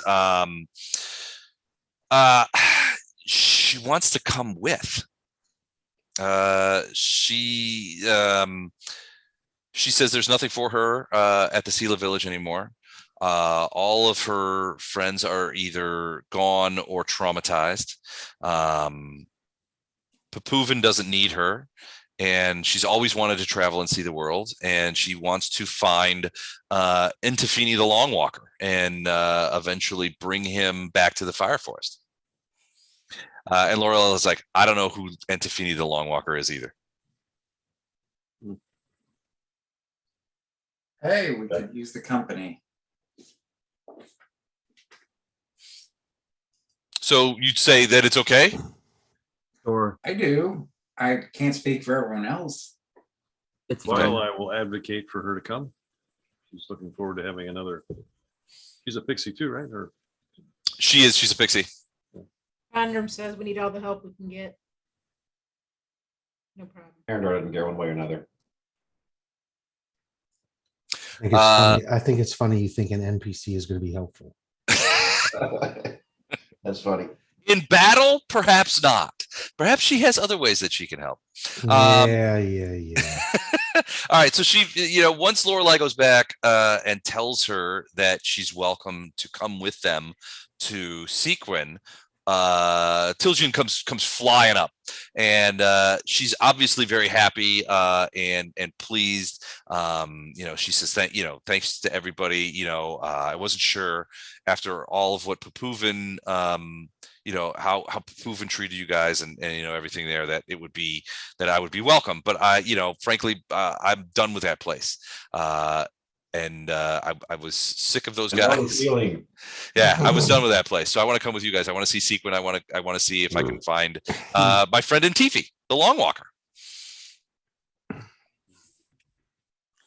All right, so you go back, you find the boat.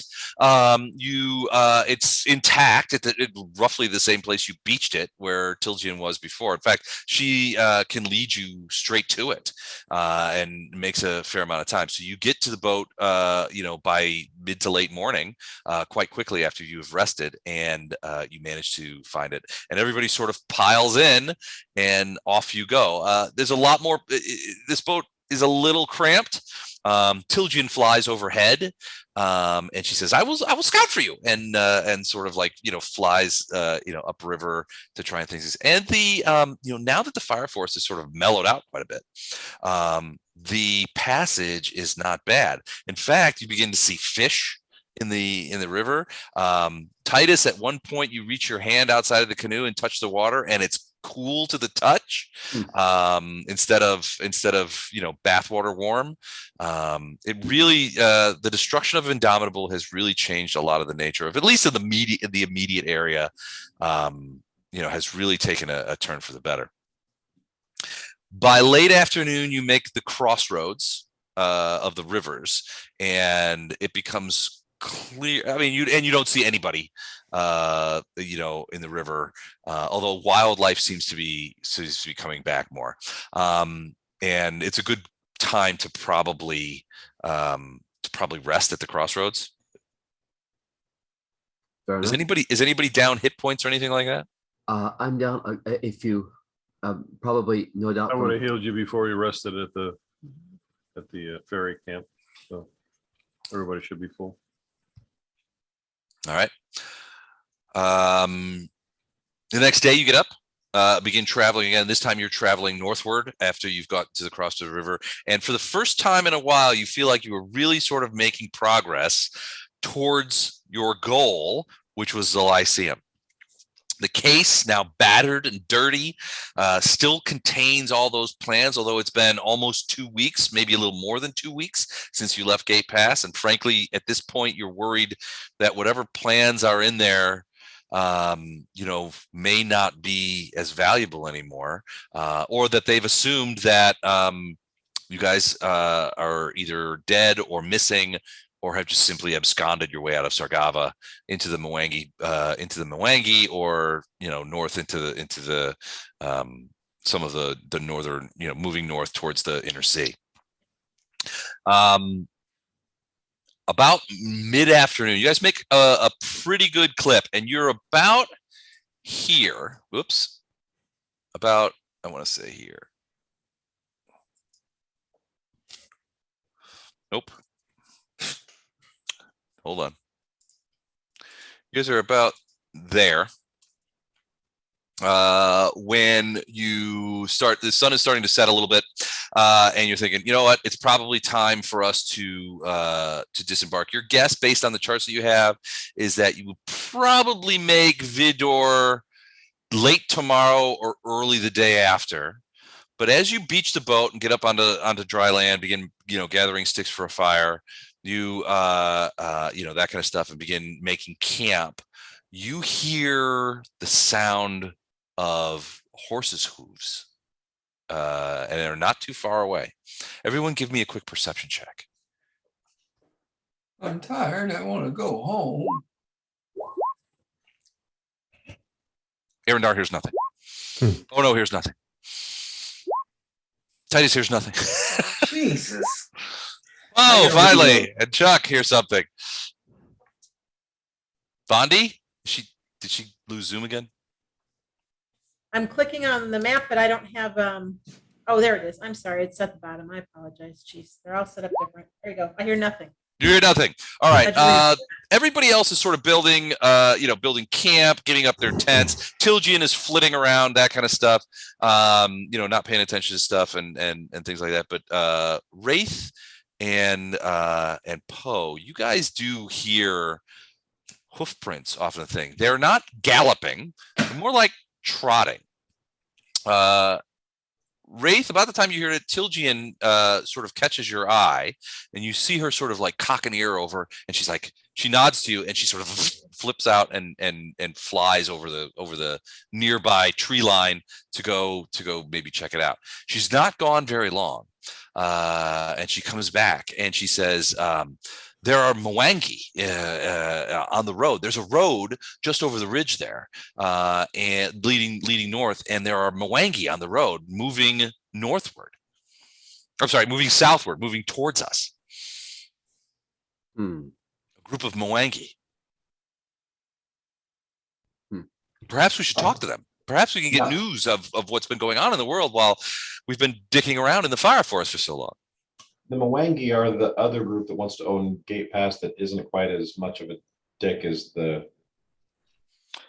Yeah, kind of. So, they're the other group, but they're they're against the Sargavans, right? So the Mwangi are the locals here.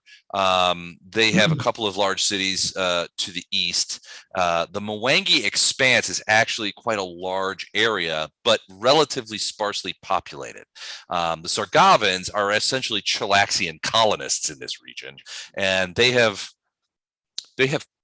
clashed with the Mwangi, who considered basically everything from 1,000 miles east to the coast to be essentially Mwangi territory. So the Sargavans, although they've been here a long time, the Chilaxians, their relationship with the Mwangi has always been very touchy, because the Mwangi sort of have never really forgiven them of sort of taking this land and building what is essentially a Chilaxian colony on it. So there have been skirmishes, there have been clashes. It would be too strong to say that the Mwangi want to own Gate Pass. Certainly the Mwangi recognize the strategic value of Gate Pass, and there are many in Gate Pass that are, well, there are many Mwangi people in Gate Pass, and there are many people who are not Mwangi who sympathize with the Mwangi point of view against the Sargavans as much or more as there are Gate Passians who sympathize or are in league with the Sargavans themselves. So, you know, it's like any two-party system. You're going to have, you know, those who fall on one side, you know, centrists who fall on one side or the other at two core poles. Now, the Mwangi are typically allied with the elves in this region as well. So it's pretty much everybody against the Sargavans. But the Sargavans are strong enough. Cheliax is a very strong country, and they have made it. They have made their colony strong as well, militarily speaking. So did Not everybody? necessarily our friends, but definitely the good. An ally as far as. No, potentially. In the case of you guys being from Gate Pass, and the Sargavans having taken Gate Pass up to 2 weeks ago and conducting essentially a purge of wizards. Yeah, I mean, They're definitely okay. Yeah, I mean, the enemy of my enemy is my friend, right? So did everybody in the group hear the pixie? No. I'm sure not. So basically, yeah, Tiljian returns and she says that there are Mwangi on the road.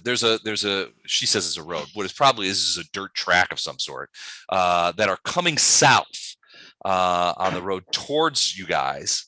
You know, they're on horseback and they're moving this way.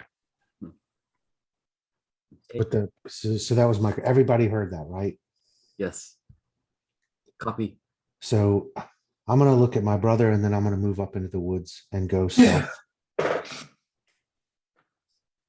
And go south. So you're going to move away from the direction that the Mwangi are coming into. So to Go stealth. Sorry, I thought you said south. No, I thought you said south too. my bad. I'm apparently He's headed south.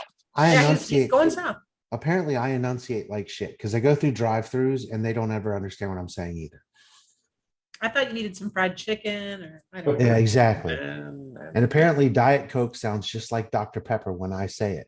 Wow.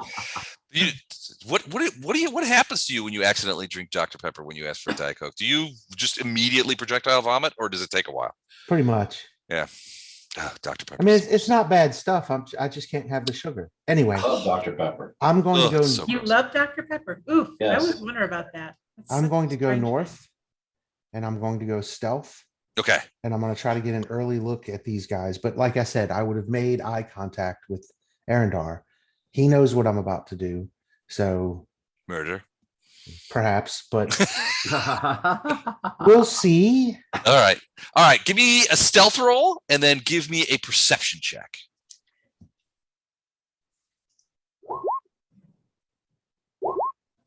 32 and 26. Holy crap, dude. Jeez Louise. What? I'm the spy. He's in his element. That's true. He's in his element. All right. So you guys, so he tells you, do you want Tilchin to come with you? No. Asking you questions and sort of flitting around? Do you want Hey, arrows? are you in hiding? Trojan? Are you hiding? All right. So Tilchin comes back, tells you that the Mwangi are here. The rest of you, so then you see Wraith sort of slip into the darkness and into the woods very quietly. Before we get to that, what are the rest of you doing? So you guys had beached the boat. You were making camp. Tilchin comes back and says there's a road right over that ridge. And coming down that road from the north are some Mwangi.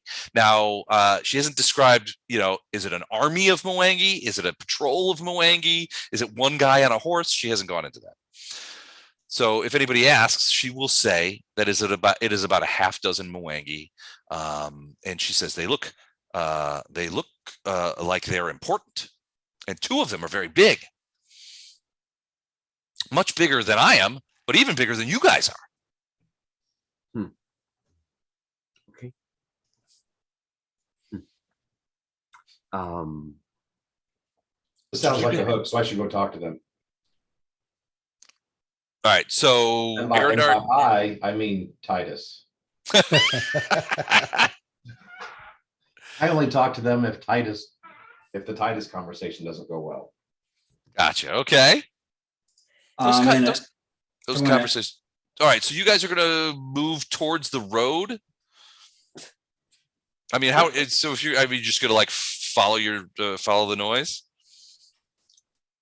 Sure. We want excitement. Well, there goes my chance to murder everything. We want our quietly. money's worth from our GM. Oh, you still murder stuff. We're just going to be a distraction. So you're Not getting paid anything. All right. So you guys, so first of all, Wraith, you begin as you're stealthing through the woods. You can definitely hear the sounds of hoofbeats and of talk. You hear voices. They don't seem to be trying to. They don't seem to be overtly trying to be quiet. It's normal level voices. They're not loud or anything. But you can't hear them, and you can't hear their horses snuffling. And What language are they speaking? They are speaking what you would recognize from your days in Gate Pass as Mwangi. So that's polyglot. So I speak that. You speak that, okay? So you rolled, your perception was a 26. So you hear them basically talking about. So you hear a couple of things. One, you hear mostly female voices.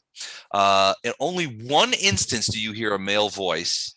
And it's definitely deferential. Like somebody asks a question like, how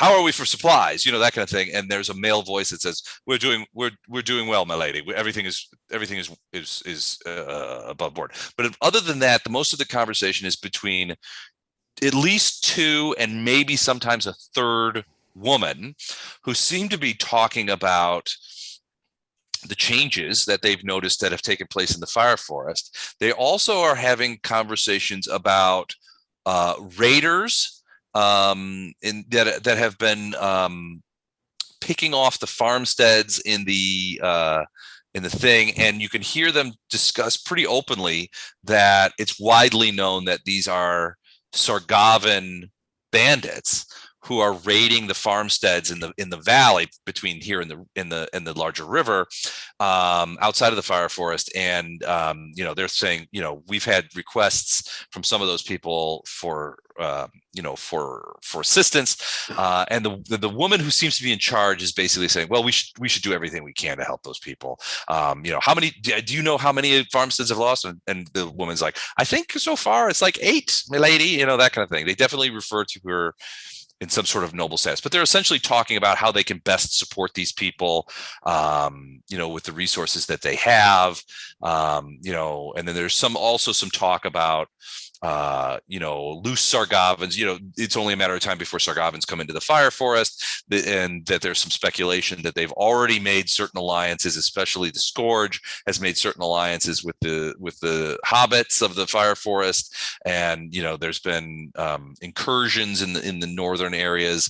That they're the hobbits, who are usually disorganized and clannish, and would in the absence of anyone else are happy to fight amongst themselves, seem to be becoming more organized and exhibiting tactical competence that would be normally beyond them, that kind of thing, which means they're basically saying, look, it's the Sargavans have allied with these guys and are training them.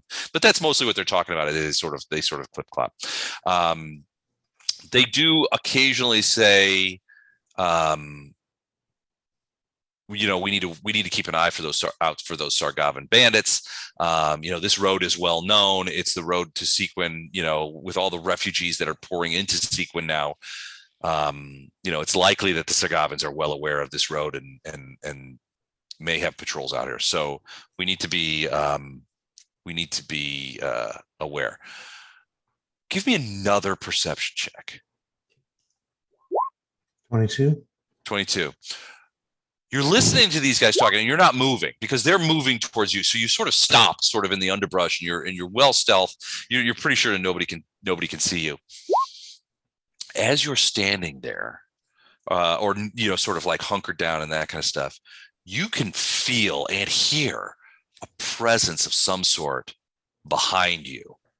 You go absolutely still, and you can hear very, very quietly somebody moving through the woods, maybe 25 or 30 feet behind you.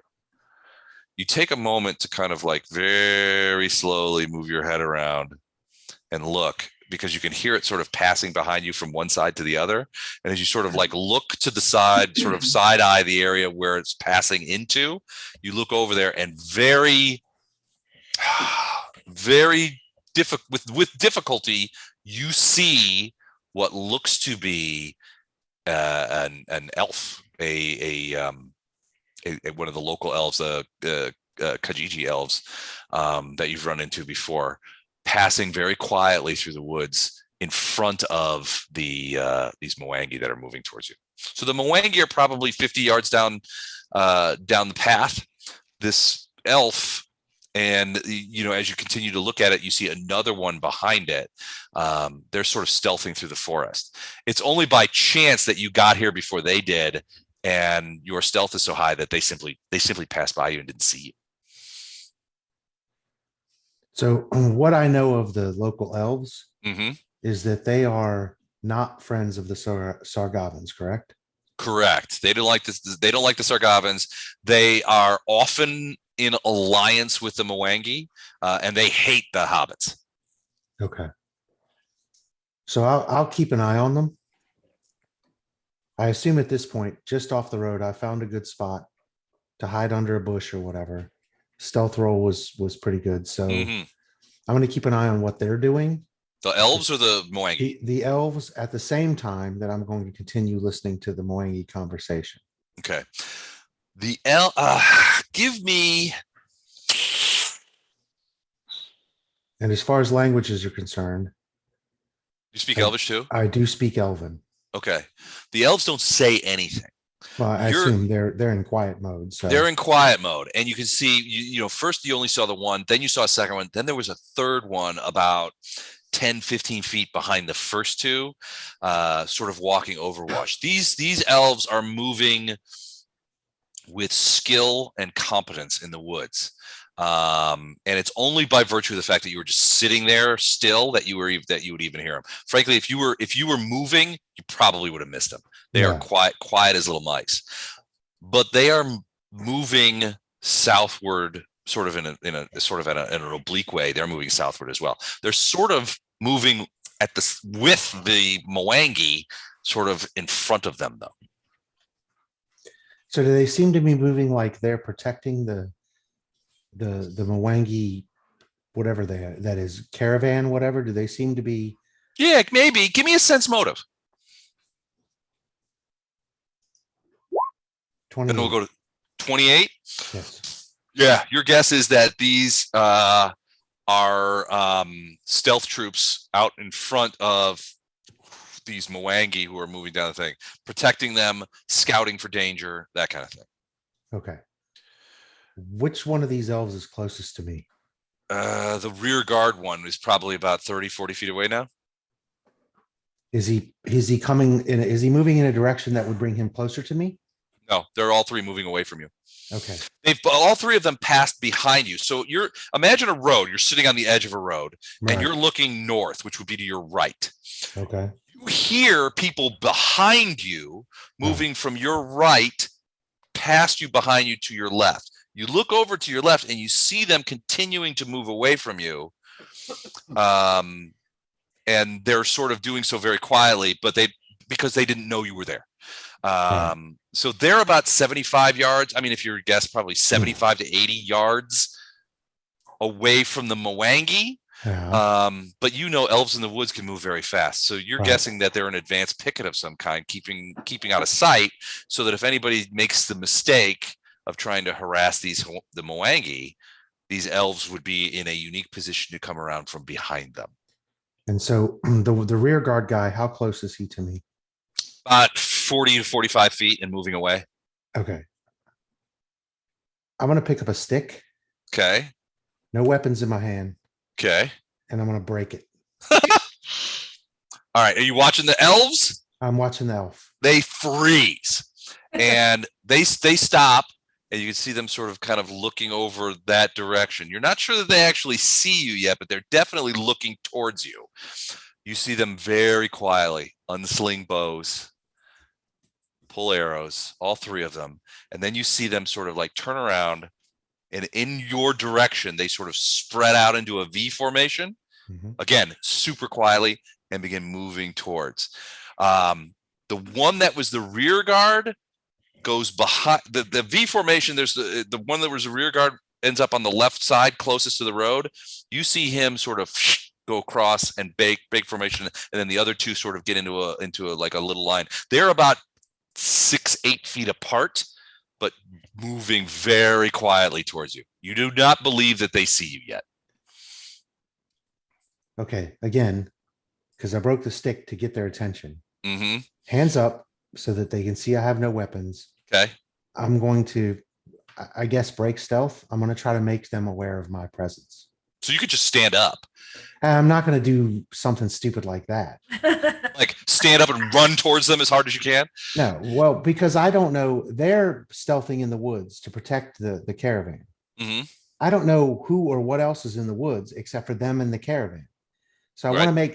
want to make them aware of me, but Mm-hmm. not by standing up and going, "Hi." Waving your sword at them. Hey, I'm over here. They're obviously people who are like me. Yeah. So I figure I can make myself visible to them Mhm. without making myself visible to everyone. Gotcha. Okay. And again, when I do make myself visible, it will be in a position of non-aggression. Right. So you got your like hands up, no weapons up, that kind of thing. Right. Maybe So, the yeah. pieces of stick I broke in my hand. So I was like, did this on purpose. Did you see this? Yeah. Did you hear? Remember? That was me. All right. So they get to about 20 feet from you, and then the stick, and then you sort of like rise up slowly, show them the stick, drop it and show your hands. You're still being quietly. They're still being quiet. You can see that both of their arrows have sort of, well, they're not pointed directly at you, but they sort of like are lifted up, and they're, they could fire. I mean, it would just be like, boom, that kind of thing. Right. The stance. You're an archer. You know how they do. They are sort of at tents ready. And you see the one guy who you think might be like the leader of this platoon. He sort of looks over to the other guy, and he's like, nods his head to go check it out. And that guy comes forward. He puts his bow away, resheaves the arrow, and says, "You're an odd creature to have been traipsing through these woods. May I ask your name, sir?" He says it in Elvish too, by the way. Yeah. In Elvish, I'll tell them that they call me Wraith. Well, your name suits your ability to stay quiet in these woods. We are good trackers and snipers. Excellent, if I may say so myself, and we did not see you, so I commend you, sir. Are there more of you? Yes. My party is south of here. We are not enemies to the Mwangi, and we are not enemies to the elves. We are refugees from Gate Pass, attempting to make it to the Lyceum. Indeed. You and many other refugees, I'm sad to say. Well, bring forth your friends, and I will introduce you to our allies, the coterie of Induna Mephilalea. Mephilalela. Sorry, Easy for you to Mephilalela. That's easy for you to say. It is not easy for me to say. The Elvish is, these Mwangi names are trouble to the Elvish tongue. Thanks, Mike. Completely stole that from you. Appreciate it. So I'm going to let them know that I'm going to move south, Okay. re-engage with my group, let them know to move up into the roadway, Mm-hmm. and that's what they should expect. So there's no misunderstanding. Okay. We will alert Madame Mephilalela, and we will expect to see you momentarily, you and your friends. And then I'm going to move off to the woods back to the south Okay. to get back to where my people are. Okay. Do a quick explanation of what's coming. All right. When you got there, basically, you know, they looked, everybody was like, you know, looked like they were getting ready to enter the woods. So it didn't take long. You got back pretty quickly. Yeah. Right. So here's what's coming. Basically, there's a group of Mwangi, one of whom sounds important. They have stealth operatives in the woods who are preceding them to make sure there's no problem. I've already had contact with them. We need to move out into the street, be non-aggressive, and meet this group. They're not our enemies.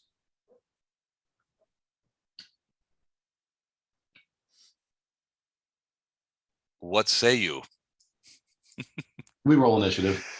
I'm gonna cuff my brother on the fucking head.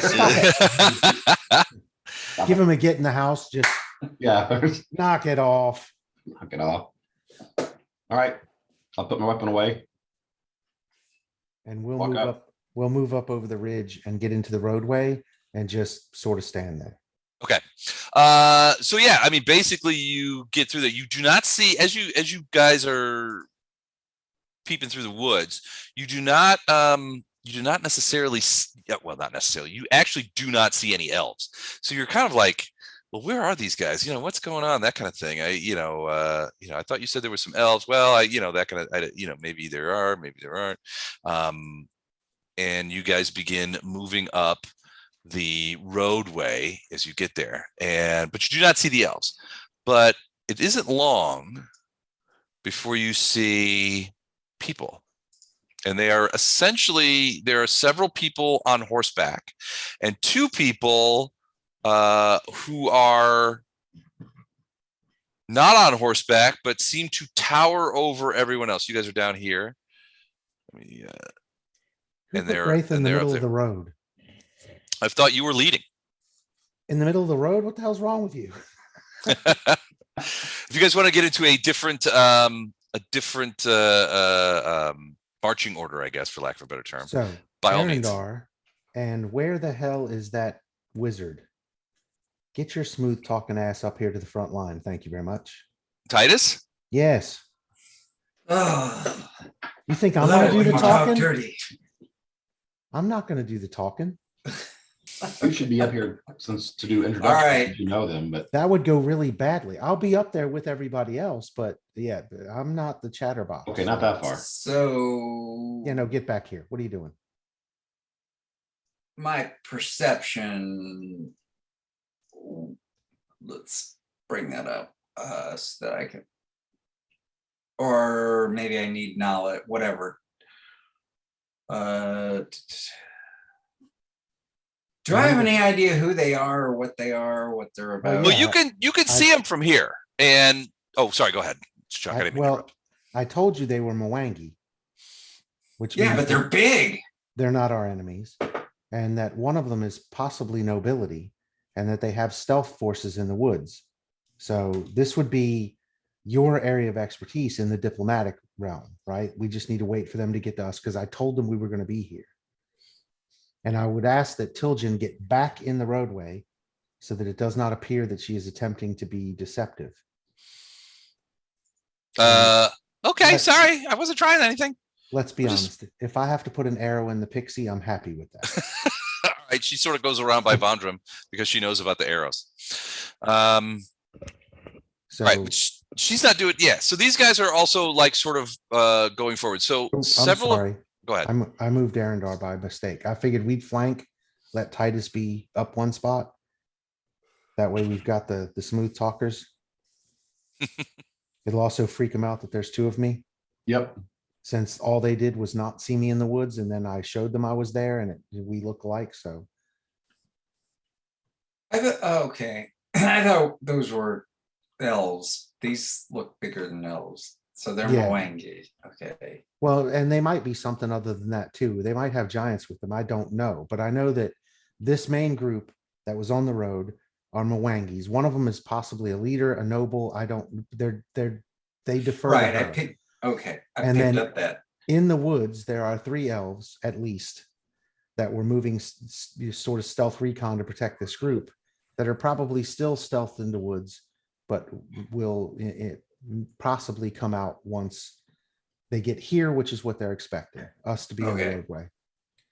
All right. So I'll roll diplomacy. First of all, 31 Wow. Okay. You go, hey, hey, hey. So these guys move forward down down the roadway towards you, and The they get 31, these guys are our subjects now. so they get close, and you can see. So there's a couple of things. So you see one woman in in sort of like what looked to be maybe ceremonial robes. They look to be very high quality, and she's on the rearmost horse, and she looks like this, or maybe not like that, like this maybe. Where are my controls here? There you go. So she looks like this. And you can see next to her are two very tall, I mean, they look like Mwangi, but they are both, well, frankly, they look like twins, and they are both probably close to 9.5 feet tall. They're big.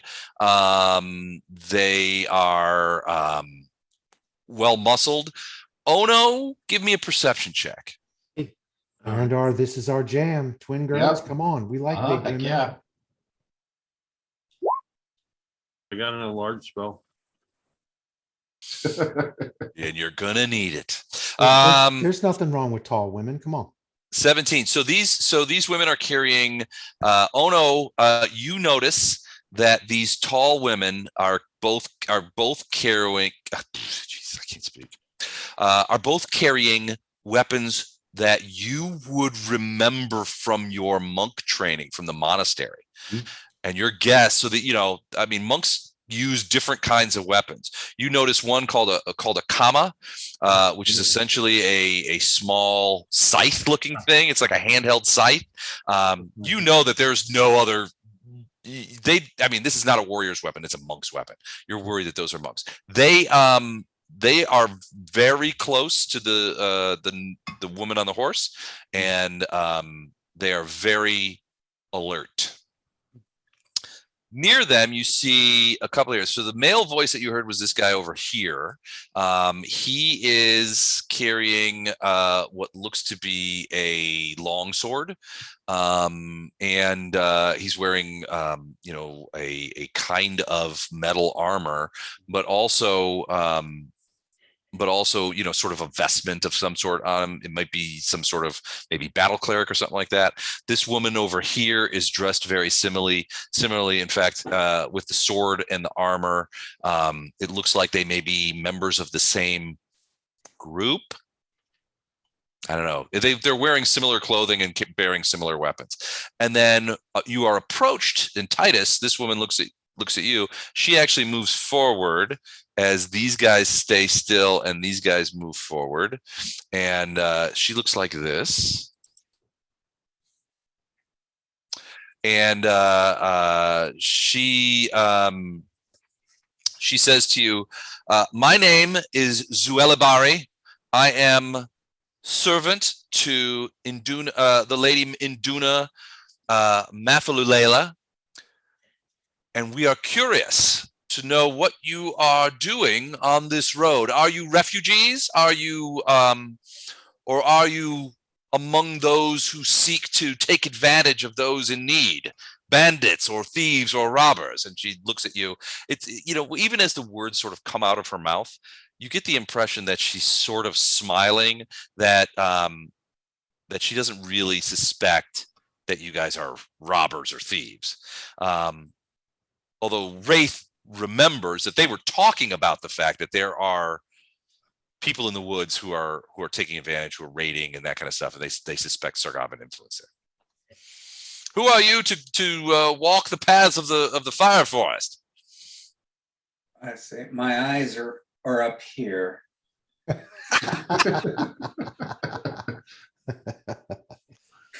I say we are but travelers from Gate Pass. We are on our way to the Lyceum. We've just come from a major battle with the Fae and putting the fire force back as it should be. We're weary. We have no no ulterior motives or wits about us. We just want to get to the Lyceum at this point. Refugees, then. I see. I can see the truth in your words, my good man. Have you a name? I am Titus. I am with Arendar, Wraith, Ono, Lorelei, Vondrum, Tilgen, and Polar. Oh. Oh. and Poe. Behind me is the Lady Induna. I've given you my name. Her protectors are Themba and Iluna. And next to us, our guardians are Sifa and Sizuni.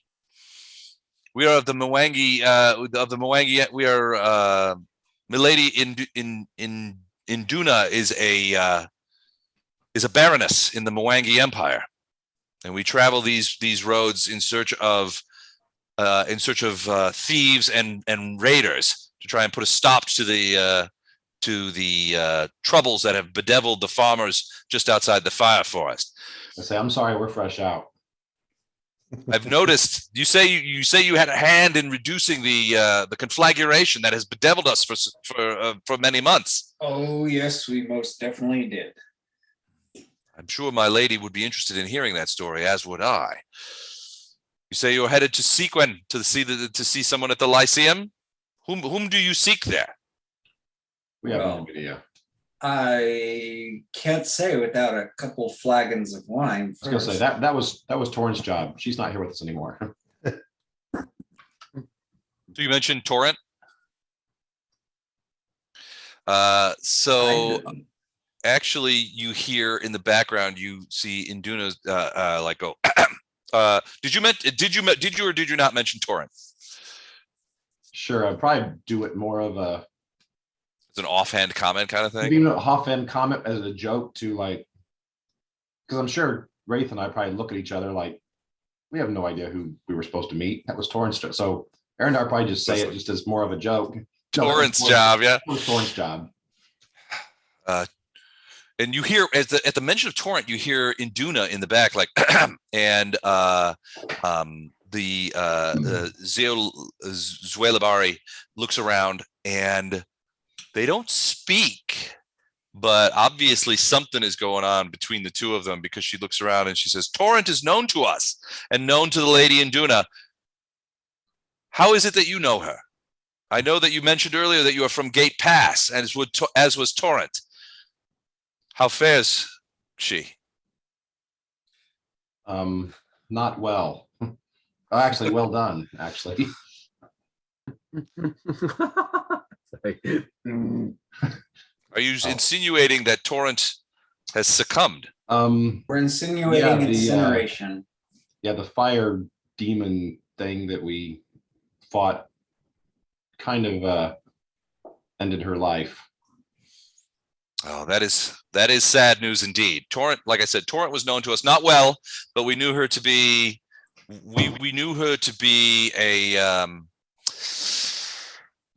lackadaisical NPC, someone who would never get into battles.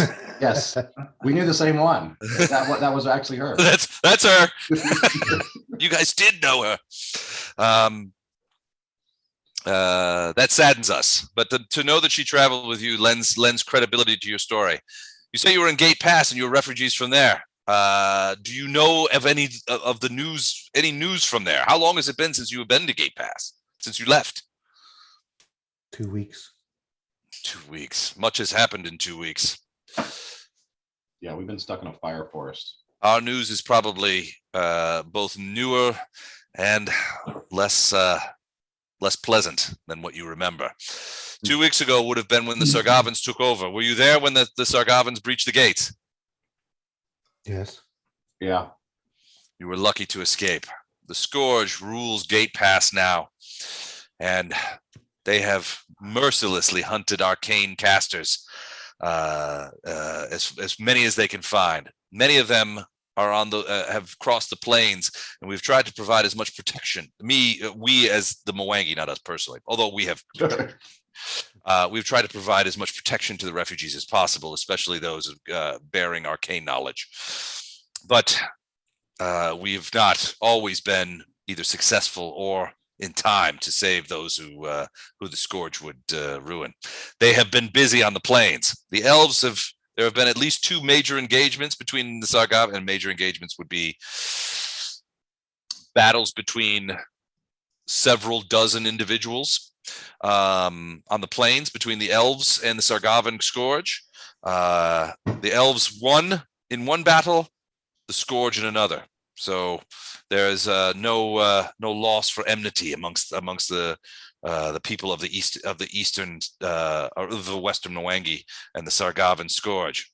They range far and wide, and our guess is that they are attacking farmsteads and stealing food and capturing slaves under the guise of being desperate raiders or desperate refugees seeking respite. It was RF. We saw that happen once, and we actually rescued a guy and his daughter, but they disappeared on us a couple days ago. Did you? Then they will ask to hear that story. If you guys are cool with it, they will actually approach closer. All of them. These guys, most of all, they'll sort of come to here. They won't approach too close, but even these 2 guys here. So Ono, you get a better look. Everybody gets a better look at the 2 9-foot tall monks, and they are tall and thin and serious. They do not. Are they twins? They initially seem so at first, although on closer inspection, they do look that you suspect that they are not. If they are twins, they're not identical twins. There are certain differences of facial features. One is an inch or 2 shorter than the other. They are very tall, very lean, very angular. Frankly, they look very much like what was that African tribe that the Zulus maybe, who are very tall and very skinny. Hutus, Tutsi. The Bantu maybe, yeah.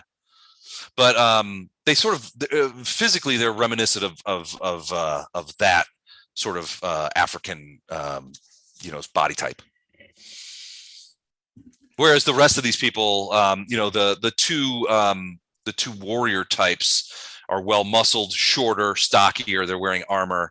The other 2 are taller, much leaner. Weapons that are much more akin to what you would find in a monastery. This one, the woman that you've been talking to, who says her name is Zwelabari, she doesn't look like she's wearing any armor at all. You can't see anything even that looks like a weapon. Give me a quick perception check when you have a moment. Go ahead, Chuck. Now I'm going to try to look in the woods and see if I can see the elves. Have they passed us already? All right, give me a perception check. Nope. Yeah, you don't see any elves in the forest. I Titus, like you those give me a perception check, Please. please. Give me a perception. Okay. Give me a perception check. Everybody gets a perception check. Mhm. Nice. 29. Damn, son, you are nailing that. All I right, so reloaded.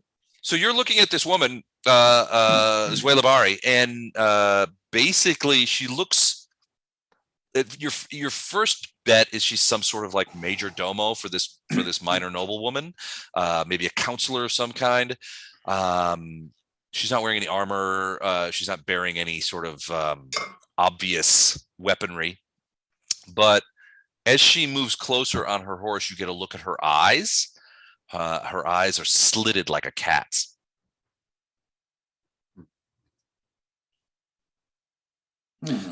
That what's your class? Classless. You're classless. Why don't you come see me when you have no class? Are you a sorcerer? Yeah. Okay. So slitted eyes, that kind of stuff. You recognize another person of draconic blood across from you on a horse. Gotcha. I pass that information to my comrades. Do it loudly. That'll be even cooler. Guys, she's a sorcerer. Watch out now. She's a Ooh, draconic sorcerer. ooh, sorcerer. And she gives when she sees the look of realization on your face from where she's standing, she gives you a little smile and nods politely, inclines her head gently. Well, she's like, well, tell us about what happened at the farm. We'd be very interested to know if our suspicions are correct and that it is members of the Sargavan scourge that are attacking these farmsteads. Okay, Seems at like this so stage, long. Arendar cuts in to tell the story, and Mhm. he very purposely leaves out the fact that he ran away for like the last third of the combat. Like that part's not brought up at all. Doesn't come up. Yeah, it doesn't come up at all. Yeah, Which the I think fear- at some point somebody's going to say, maybe Ono is going to say, hey, you left out a piece. You remember when you ran away? Oh no, hell, his brother's gonna do that to him. You going to tell her about the running away part? That kind of. All right. So No. she said, and they listen very intently. And at a couple of points, you see the woman that you're talking to, Zoela Bari, sort of look around and have that silent communication between her and the lady Induna. Titus, your guess is it's some sort of message spell, perhaps, or telepathy. You're not sure, but they're definitely talking about things in a silent manner. The other people, you can see these warrior types, and they've kind of like sort of spread out a little bit. I mean, they're not threatening you. Their weapons have not come out of any of their stuff, but they spread out a little bit. And Ono, you get the decided feeling that the reason that they've spread out is that if anything untoward happens, they want to make room for those two tall women to be able to get through their lines. They don't want to get hemmed in by horses. So they've basically created gaps in which those two women could run directly through. And they can keep an eye on you. Go ahead. I have advice for the team. Let's not fight them. I like that advice. That's good advice. Well, as you finish the story about the farmstead, and they nod sagely. They're like, was our. It's good that you have confirmed our suspicions. We always thought that it was the scourge that was doing this, and now that with your reportage, it is confirmed. We will be able to bring that back to other patrols in this region that will be hunting them. Soon the hunters will become the hunted, even more so than they are now. Now that we know what we are fighting. In the meantime, we are proceeding south. You have mentioned you are heading to the Lyceum. The road is this road goes directly there. It actually goes to Vidor if you're going to go there. That's the last stop before the Lyceum. There's a good inn there, and an innkeeper of my acquaintance, and she gives you a name. Please tell them if you wish to stop in Vidor, tell them that you have met with us and that we have we advise the innkeeper to provide you with his best service, as you have done us a service as well. Arendar is going to whisper to Titus, and also that they're picking up the tab.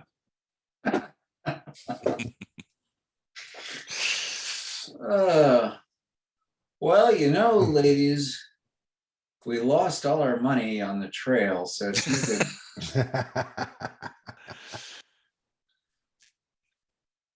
if you could help us with hospitality. Oh, no. I mean, you can tell the innkeeper when we get there Yeah. that we met them and that they said to put it on their tab. Well, This will be like a whole then new- they come back and kick our Yeah, ass. this will be like a whole we new did Mr. something Underhill we thing didn't from Flash agree movies. to. So I'm just trying to charm him into paying it now. She looks back at the lady Induna, and you see her sort of nod, and Zoela Bari leaps off her horse and comes directly over to you, Titus.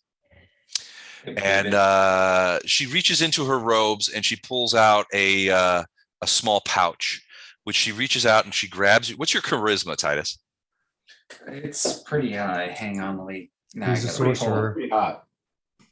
And plus I'm a ASMR, so If you have to know the answer, charisma is 25. What? What? It's not 25, Oh, but It it's 20. cannot be 25. Wait a minute, it's It's 20 between 18 and and then 20. there's plus 5. Oh, it's 20 plus 20. 5, so it's 20. Okay. So even 20 is pretty solid. So okay. So she's a beautiful woman. And she comes over to you and she reaches into her robes and she pulls out a small dark leather pouch.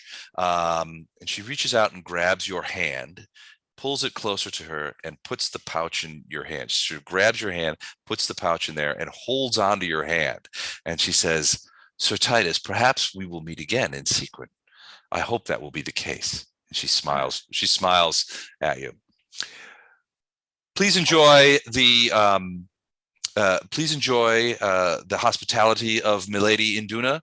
When you arrive at Vidor and again at Sequin, we may be returning there. Perhaps we shall meet again. I would like that. And she says to you, I would like that as well. Wow, wow. She goes back over, leaps back up on her horse, and then, thank you for the information. We will not trouble you further. And they close ranks and begin moving southward on the path. Wait, don't you want to hear a poem from Mono? I'm gonna move way over here Okay. and suggest that everybody else clear the road. Tilgen's coming over. Give me a perception check when you're over there, Race. 29. Nice. So as you're moving over there, you move over to the side of the road. Everybody else is sort of like getting out of the way as they pass by. You see moving out of in the bushes across the way, flanking you guys, Mhm. a set of 3 elves over in those woods. They essentially they seem like they materialize out of nothing, and you're like, yep. And you see the people that you did I do that wrong? I did it wrong. Hold on a second. Whoa, sorry. Oh, the world just moved. Earthquake. yeah, earthquake. Sorry about that. Earthquake. It's the big one. So they look like this. So the one that you talk to primarily is this person. Okay. And then with them is this, obviously a female elf, and this guy, a male elf, Okay. with what looks to be some sort of camouflage enhancing paint on his face. You're pretty sure you're the only one that sees them, but you see the one, the first one that I showed you, sort of kind of like give you a gesture and then move off into the foliage to the southwest and then disappear again. Yeah. I'll give the one who I talked to before sort of just a slight nod of Mhm. respect, and so they know I saw them. Yep. Which was what their goal was, and then we're good. Yeah, I mean, from a tactical standpoint, you saw those guys, and you realize that they were lined up perfectly to do a flank attack on you guys. If you guys did anything crazy, they were in perfect position. And your guess is that there were probably other elves in the woods as well. No, most likely. Yeah. So, oh no, over here, buddy. Come on, get out of the middle of the road. Make room for the noble woman. There you go. There you go. All right. So yeah, so they come through with their horses. They walk by you guys. You get a better look. The 2 9-foot people sort of look over at you guys, and you can see them sort of. Well, they're not. I mean, they're not making devil eyes at you guys, but they're definitely sort of sizing you up. And when their when their eyes light on you, they're like they almost stop. But everybody's moving and they sort of stutter step and they're like, aha, somebody of our own. So yeah, so your guess is that this is as they pass by and they eventually move out of sight, you guys don't attack them or anything, do you? No, but as the leader chick goes by, Mm-hmm. I'm going to say in polyglot, the Mwangi language, Mm-hmm. whatever would be the correct thing of peace be with you or safe travels or just the standard sort of exit greeting.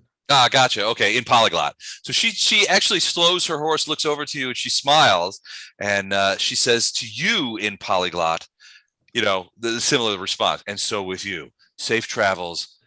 Perhaps we will meet again in Sequin. Our travels will bring us there in perhaps a fortnight. If you are yet in Sequin, when we arrive, perhaps we may meet again. I'll nod. She seems quite well, she does have a certain nobleness of bearing. She's obviously in charge here. But not inside of charge where she dominates everybody, more like they are dedicated to her, loyal to her. Yeah, and I have a charisma of 10. So I'm going to say the correct thing and then keep my mouth shut and nod at her. Keep and then moving. hopefully scoodle-a-doodle up the road. All right. Well, they pass by, and even the two soldiers sort of are like greet the rest of you and sort of gesture at Arendar. The monks are checking out Ono's package. We get all that. Let's. Yeah. Oh yeah. Not only Ono's. I mean, it's a full party package check. As everybody kind of goes by. But yeah, so Arendar gives them the whole Joey, how you doing kind of nod thing. How you doing? Arendar has also a 10 charisma, I'm going to expect there. Oh, he's got a 12. A 12. Okay. Well, that's, obviously it's going a long way, I'm thinking, with these guys. As far as that, you don't get any, well, certainly Titus. So Titus and Zuelabari, frankly, there's something there. And when you open the pouch, you see that it contains a half dozen small, dark gems. And a cell phone number. And the digits. Call me. No digits, but a small packet of gems. You're guessing probably total value in the 50 to 60 gold piece range. Certainly enough for all of you to enjoy dinner and drinks, at this inn she described. The noble talking with Wraith, and does anybody else at the party speak polyglot? Speak Mwangi? I can understand languages, but I don't necessarily speak it. Well, you recognize that, which is something that Wraith has never done before, is Wraith just sort of like pops off in this language that you've never seen him speak before. And the noblewoman speaks back to him in the same language. You're not sure what he said. You hope it was nice. But she seemed pleased by, by the exchange. Although sort of, it was like, she was gratified that a bunch of yahoos out in the woods know her language.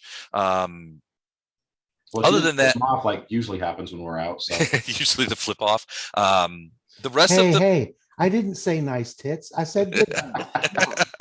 nice tits. If I'd have had to roll dice, I'd have probably said nice tits.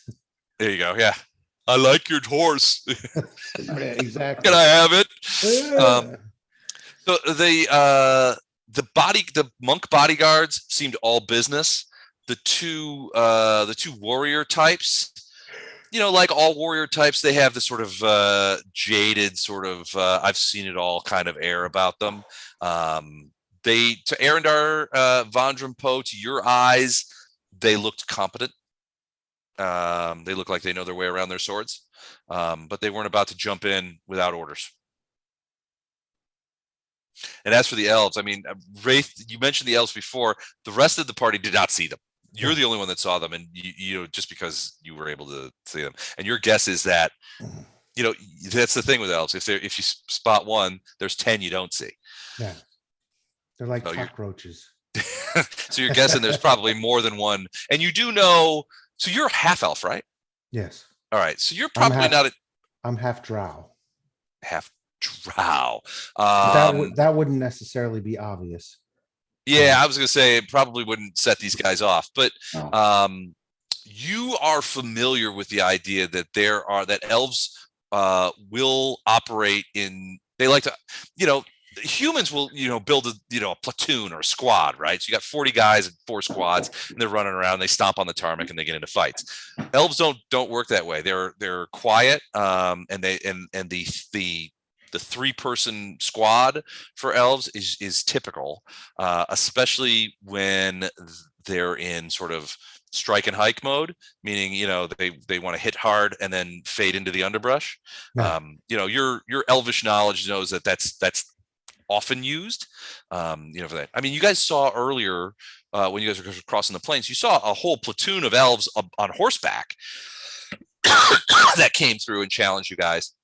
It's a different sort of ideal from a military standpoint. These guys are definitely Special stealth fighters. forces. Yeah, special forces, snipers, that kind of thing.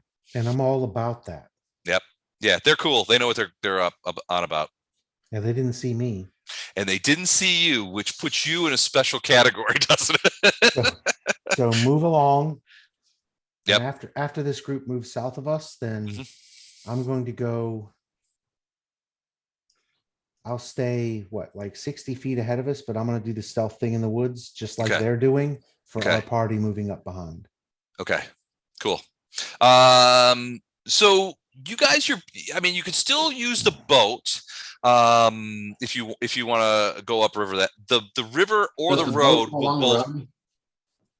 I'm sorry. Does the boat go? I'm sorry. Does the river go along the road? Yeah, it's sort of the river. Basically the road parallels the river. Sometimes it can get as far away from the river as maybe 500 yards, Okay. but you know, from what